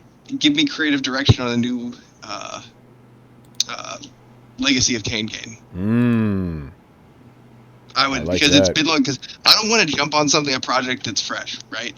Like I don't want to jump on something where I'm going to be boxed into just replicating more art of the same kind for whatever they've been doing. So like kind of, you know, you give me a new Legacy of Kain game, I pretty much have free reign to pull whatever kind of design I want. That's pretty much what I was saying about the Metal Gear ones. I wasn't wanting to essentially do a sequel Metal Gear game, but a sort of a new era of those sorts of games. But yeah, Exactly. Makes You'll notice sense. I didn't say Soul Reaver game. I said Legacy of Kain game. For those of you who don't know, Legacy of Kain was actually a game on the Sega Genesis that was the precursor to the Soul No, it was Reaver. It was PlayStation Saturn 1. game. PlayStation Oh, yeah, 1. PlayStation 1? Yeah, PlayStation 1, yeah. PlayStation 1, yeah. Remember, it had So full voice smart. acting and everything. You couldn't do that on the Genesis, you know? No, I mean, that's true. I swear I played on Genesis, but that doesn't say, that sounds more correct. Yeah, PS1. Yeah, it still holds. It was a game before the Soul Reaver series was. Yeah. So, Same the writer, first Amy one, Hennig. Amy I Hennig, loved the first Soul Reaver game, Legacy of Kain game.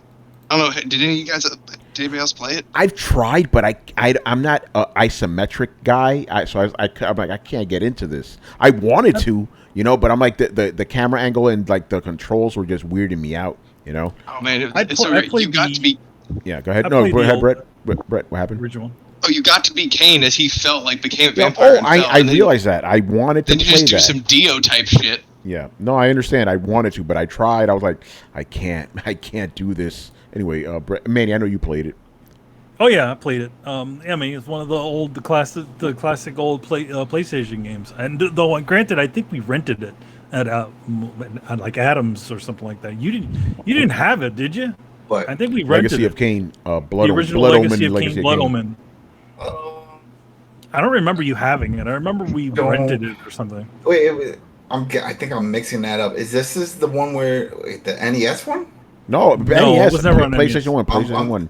PlayStation 1. Oh no, I'm thinking of the one where you run through the woods and you swing your knife around cutting ninjas in the air.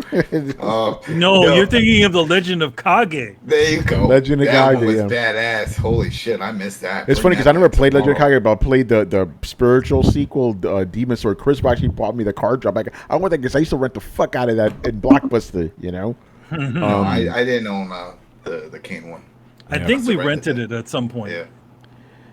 All right, good stuff. All right, next question from Upper Room AK, who's also been in the chat tonight. What's going Nice. on, man? Nice. Right. We've been asked this before, but this one's a little bit different. All right. Have you guys ever considered making an indie game? Not just any game, an indie game. An indie game. And the follow up would be if you have time for this one, what's your elevator pitch for it? Fun Oh question. my God. It's a Indie beat 'em game. up game that you're in the projects and you're trying to get out, but you have to run from the buildings, go all the way to the top, from roof to rooftop. There you go. Yeah, that's your elevator pitch, you know. That's it. And it's got to be 16-bit. Project Runner. There you go. Project Runner, and that's the title, Project Runner. Project you go. Runner. Manny, I don't think our game could be indie game. Dimension Warriors. Dimension Warriors? No, I couldn't. Yeah, that's a be an big budget indie. game, you know. It's a big budget game. You know, we'd have to talk to, sprite animators and all kinds of Yeah. shit. And well, our stupid ass motherfucker sells though. Oh yeah, we can totally make that. Yeah. No. This was like 15 year old us. I've said this before. I have, and it's ironic because I'm a game reviewer. I play games. I have absolutely no ambitions to do anything with video games. Even writing, like the last part I did for fun. I don't want to work on games at all. I just want to play them. That's it. No, I do not want to even work on a game. Nope, don't care. I'm not interested. I would have to take the idea, develop the idea and be like co-created. Yeah. Give you the co-created sign on that one. Yeah, because the problem is like, and this is the real reason. The reason I want to work on a game is because the perfect game already exists. The game I would make already exists. It's called Mass Effect. That's literally what I would make. I'm like a space opera where you get to talk to aliens and fuck them and kill them and do everything. It exists. It's Mass Effect. So I'm like, I can't improve on that. So unless I get to, I guess maybe, like I said, work. Maybe I could write for Mass Effect, but that's it. Or you can essentially just do your own Mass Effect the way you want it to be. But the thing is, it is the way I want it to be. Well, no. I'm saying, in other words, is saying bring. It's not your game is not called Mass Effect, but it is a giant space opera game. No, I understand, but that's the thing. I'm like Mass Effect, like because I've thought, I'm like, how would I improve Mass Effect? I'm like, I can't. It's perfect. Well, the first two games are like perfect. Here's the thing, though. Like, there are things called spiritual successors. Yeah. Usually, spiritual and successors. That's the problem. Yeah. Usually, spiritual successors exist because the main franchise is not doing what it's supposed to be doing. Yeah. No, but that's the thing. I'm not gonna say I'm satisfied where it ended up, but the trilogy is good enough. Like it's done. I don't want to make a game that's gonna make people go, "Oh, that's like Mass Effect." I don't want that. Mass Effect already exists. I don't need to touch it. You know what I'm saying? Like it's already there. It exists. Yeah. I can't think of a way to improve upon it. So that's it. Carlos, have you ever considered making an indie game, and what kind of indie game would you make? No, I haven't. Yeah, I don't think I would want to make an indie game, unless it's like a simple application where it's like I don't know, like a Pong, just something simple. Because if I were money, I know what you got. Mexican chess, man. I don't know how that would work, but just make it work somehow. Well, it's called La Loteria. We already have that. I probably the reason why I probably make it simple is because I'd be probably the one programming it, so I don't spend too much time doing it. I never thought of it. Yeah, Carlos, me and you will make a game, man. I'll write it, you make it. Oh man, all right. Brian.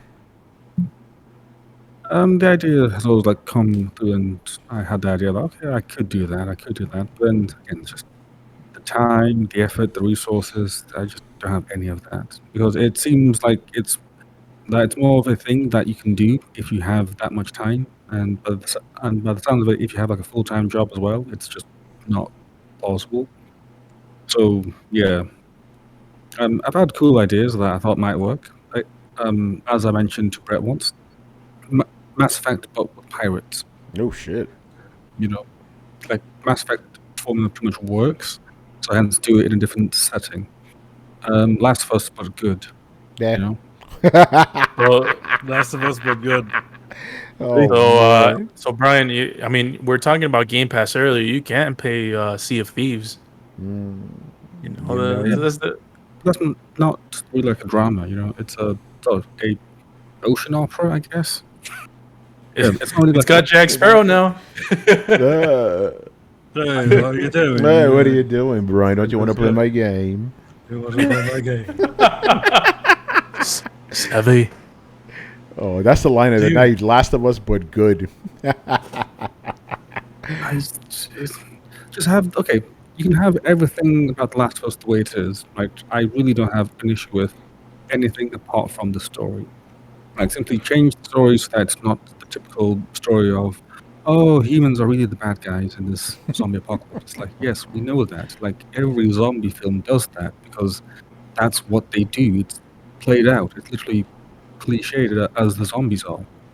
So have it so where instead of it being like a story about people are bad, have a story about the resilience of human beings, or the ingenuity of human beings, or how in all this mess and all this outcome, human beings still stand up and stand out. They still do something.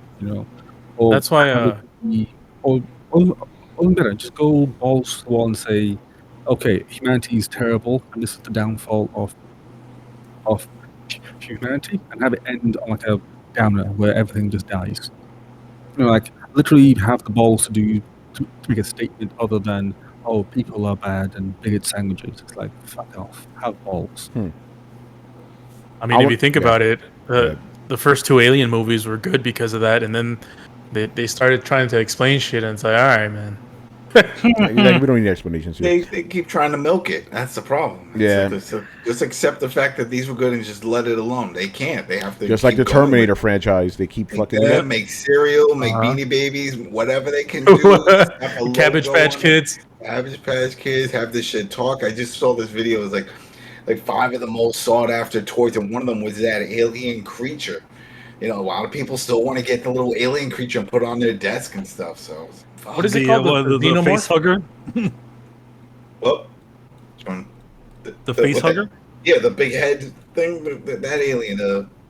Freaking. They look The like xenomorph? a tarantula The thing. The xenomorph, yeah. the xenomorph. Oh, okay. They want that on their says. I thought They you want meant the that? little They made- thing. No, they made this like figure, and they got banned from some stores because it was scaring kids because it was a horror movie and Toys R Us. Oh was so big. yeah, the original yeah. one. Yeah. Yeah, and it goes for like hundreds of dollars now. That's From because if you there's have guys one like of me. Like the thing about alien movies is that I'm pretty sure I'm not the only one who fucking fell in love with those when they were like 8 years old. You remember, like that was how the '80s were like. Oh, this is totally not for kids, but we're gonna make toys for it for Every kids. movie was like Oh, that. it's just like, They were selling Rambo, the cartoon, Rambo, RoboCop the shit. That movie's cartoon. rated R. Yeah, Rambo had Rambo recommends it. and RoboCop had cartoons. Just say that. Yeah, exactly. Kids out Yeah. there. Yeah, but they're yeah. R-rated And things. toys. Yeah, they did. Yeah, so like there are people like me that are like, man, like Alien and Predator was like my childhood. It's the same as like Marvel was, same as Deadpool was. Like they're one of those things that I still fucking like Predator. That franchise has just been fucking ruined. Yeah. And Alien is not far behind, but man, I fucking still love that shit. Alien, Alien and Terminator are the same. Like after the second one, it just went downhill after that. Yeah. Yeah, and that's why I think that the original toys are like, oh, this is before everything went sideways. Yeah, exactly. Brian, you inspired me, sir. I want to make a game now. Oh, Okay. Because you're like, oh man, all these zombie movies are the same, and I was literally thinking like, what if the game is about an alien invasion during a zombie outbreak, right? Dun dun dun. 2D side scroller, basically a Contra ripoff, and you fight What? aliens and zombies. There you go. Oh. And that could even be an indie game. Bam, bam. There you go. So what if? So in World Beyond, the Walking Dead one TV show, they actually talked about. The soldiers talked about that. Oh, this came from space. It was a canister, and it infected the air, and that's what's turning everybody into all this. So what if, like linking what you just said, it was deployed as a weapon from aliens to Yeah, Earth? that'll be the twist. That'll be the midpoint twist. Like, oh, aliens did this shit. And then years, like 2-3 years later, whoever survives, then they see the motherships, like in Independence Day, show up, and they just clean off whatever remains. Yeah, because that's how the game's going to begin. You're playing as a zombie game. It's a straight up zombie game. Then aliens show up.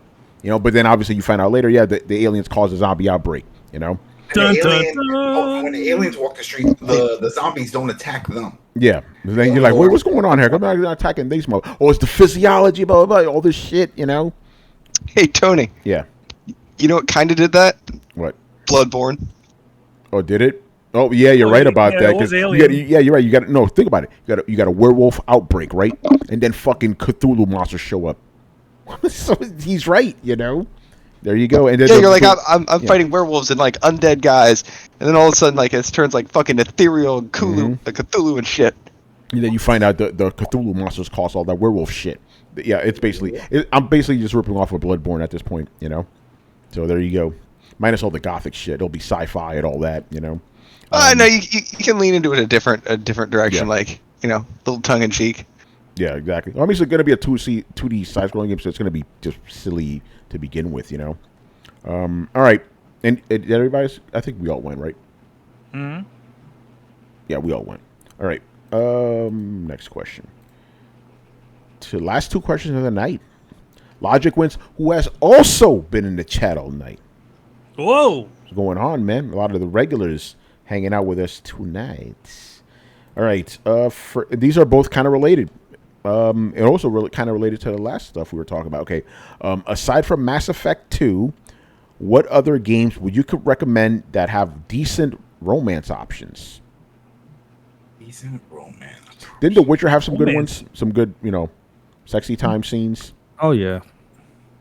Homework? Witcher, Witcher 3 had some really good options for romance, secret romance, lots of weird and wonderful people and creatures if you're into that, because such lists exist in that world. It wasn't sci-fi. Well, maybe it was. Remember the Heavy Rain? It doesn't have to Where be. you It could actually be any. had, It like, could be the any different- genre. It could be any genre. You had the button controls during the whole thing, where to put the hands and do all that. Remember? But there's And then no move. options, though. You know what I'm saying? Yeah, you only fall in love with one woman Yeah. in that game. I'm gonna go with the easy one, Dragon Age. I like those. Those are good. Made by the same Yeah, company. the same people. Yeah, 'cause they do it. They do it right. They do it right. The Xbox one that you had to use condoms. Oh man. Wait, what? Oh man, we were just talking about it. The Fable ones. Yeah. They Yeah, had they had condoms and that. medieval. Yeah, they had. Oh, They wow. had. They had condoms, and you could have same sex, and you could do all that craziness. It was nuts. Yeah. All right, Fable. That's a good one. Anybody else? God of War 2 didn't have catch VD in romance that Fable? options. Okay, sorry about that, Bray. Go ahead. I said, couldn't you catch VD in that Fable? Oh, shit. Yeah, you can get sick. There was all kinds of. It I was guess so you crazy. needed that condom, All right, any other games? It's funny, like when you talk about romance options for games, I really never cared about that stuff much. You just hit it and leave. We know. That's Hit it. how you do Yeah, it's like I guess like, what if you don't like any of the romance options? You just leave them, You just leave them. That's it. They're like, oh, are you gonna stay? Yeah, I'll be right back. You get in the car and you do some missions. You just don't go back. And then they live on, and then you're in Mass Effect, and they live on the same ship, and you still need to look at them. Yeah. That's horrible. Yeah, that's always weird. That's always weird. That's why you don't mess with people on the don't have any relations with people in the same workplace, especially if you live in that workplace. Yeah. By the way, that's one of the things I loved in the first Mass Effect, because I try to fuck Liara and Ashley. So at one point they both come at you. It was like, hey, you gotta choose. I'm like, shit. And if you say why not both, they just fucking leave you. I think Liara sticks, but Ashley's like, no, fuck that. But yeah, Mass Effect. Moving on. Last question.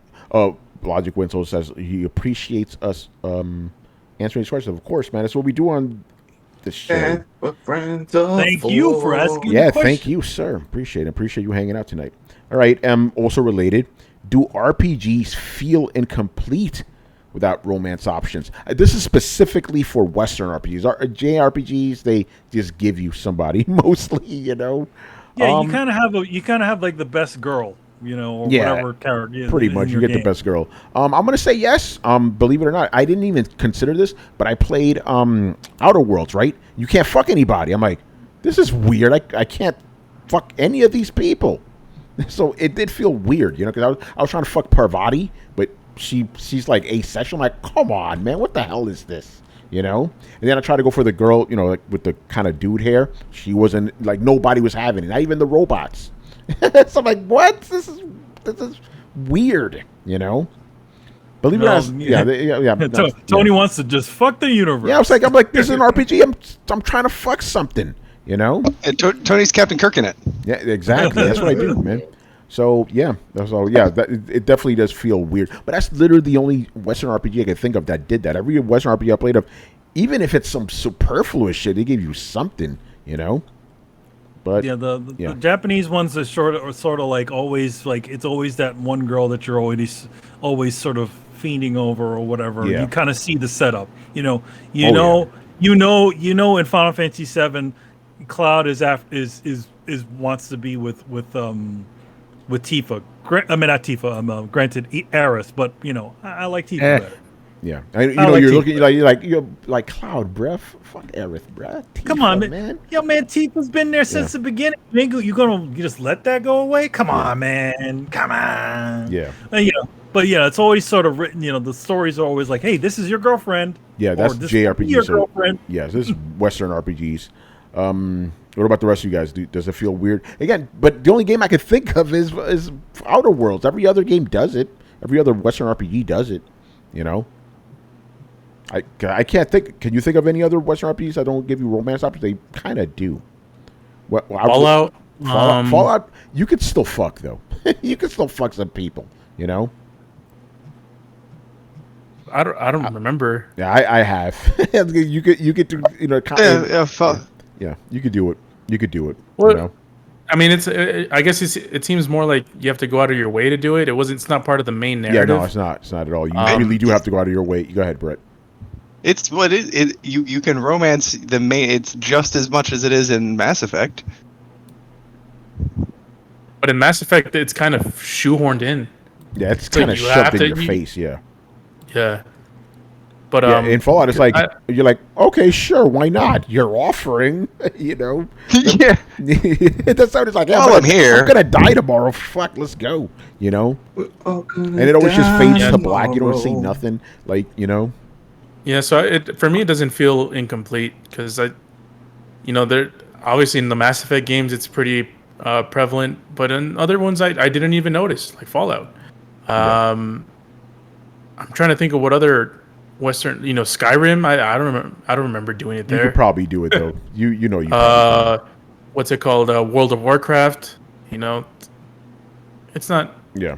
Do MMOs count? Does MMOs count in this context? It's an MMORPG. Yeah, it is MMO, but they're not really. I mean, I know they have a story. I know that, but they're not really like narrative driven like that. It's not. Yeah, it's not. It's not heavily narrative driven like the other ones are. Yeah. But in the end, it's not a deal breaker because it's a video game. Who cares? But yeah, I was like, Outer Worlds. What are you doing? Very interesting. You can't be with nobody. You can't be with nobody. Nobody. It's like it's a lonely ass ship.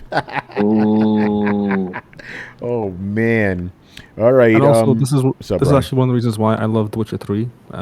Yes, this is just me just fawning over it.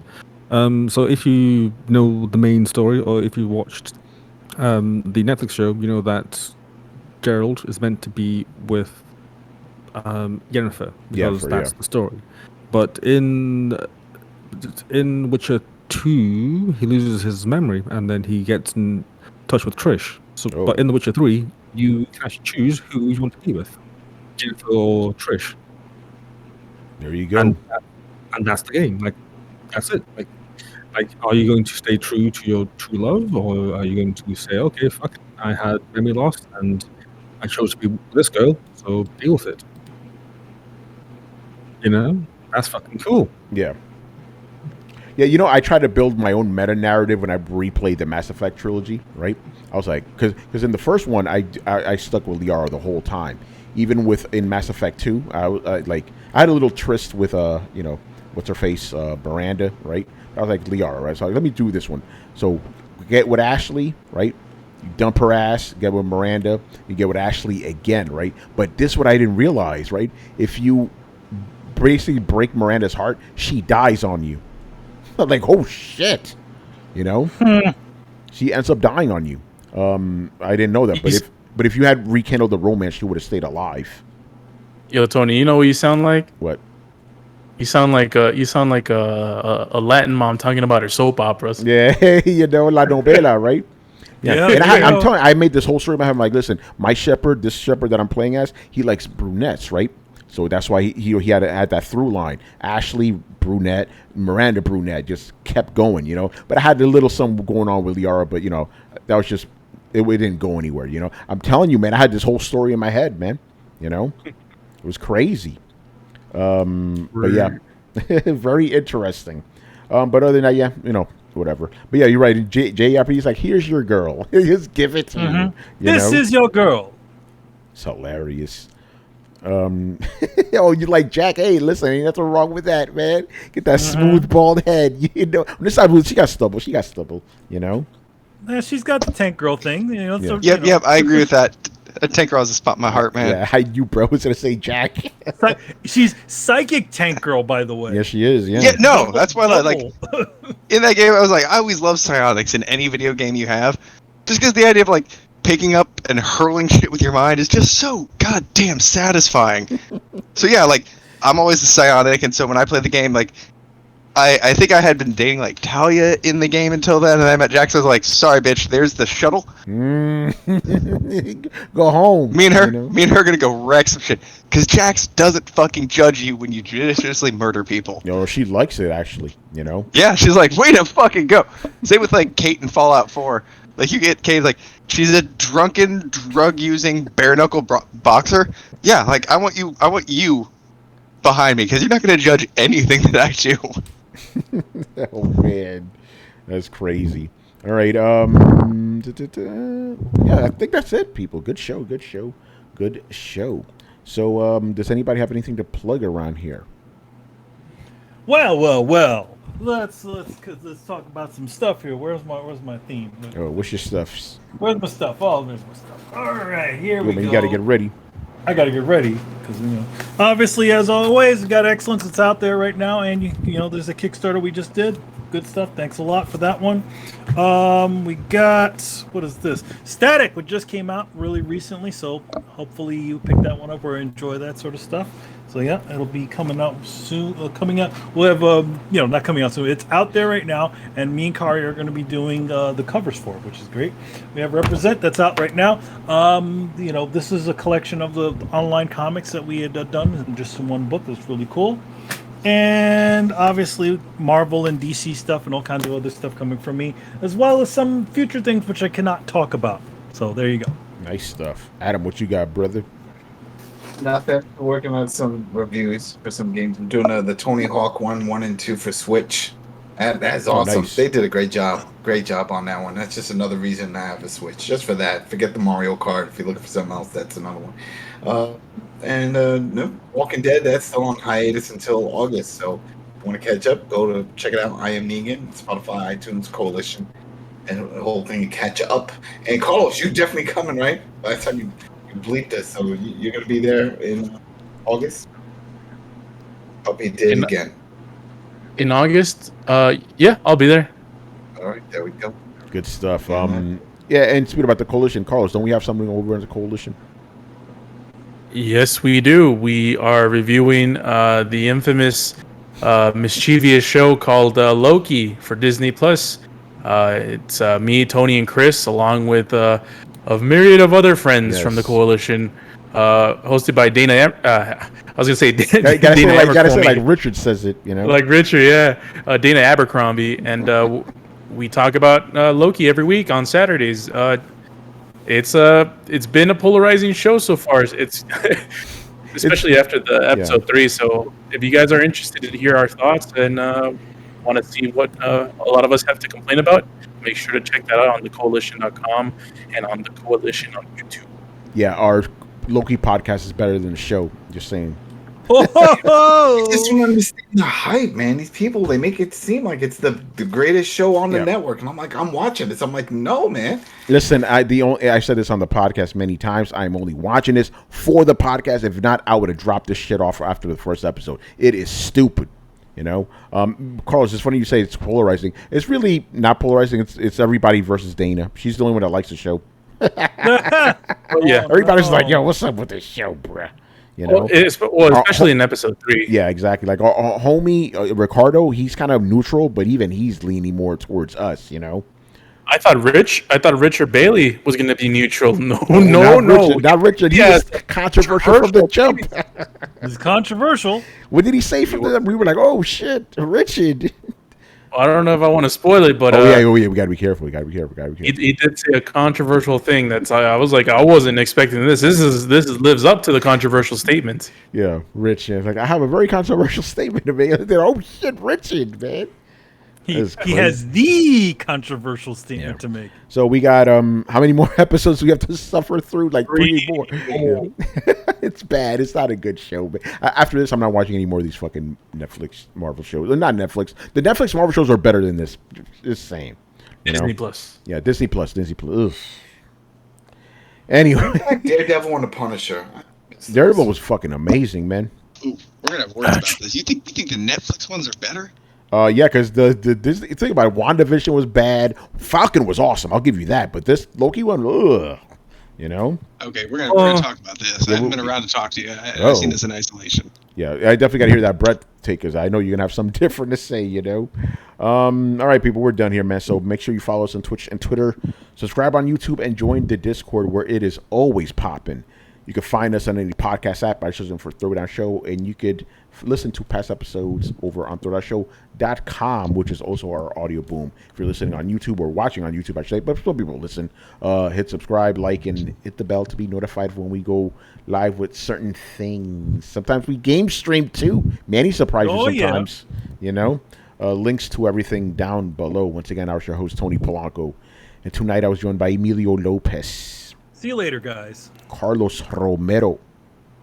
Yo, shout out to Kristen. Happy birthday. And hey, take care, everyone. Adam Vale. Yesterday, I learned if you squeeze your anus during a lie detector test, you will pass. So wow. Okay. Of course you'll pass. Yeah, you will pass something. You know. Brett Murdoch. Deuces, everyone. And Brian Manjoma. I also finished. Well, this weekend's been like me finishing things. I also finished Invincible. Nice, good show. What the fuck is going on in that show? See, that's the show I enjoy doing a podcast for. Think, Brian. Think. I kind of called it in episode 2. Uh-oh. Anyway, we're just not the Invisible Cast, so we'll talk to you guys later. Peace out. Later, guys. Peace. This is.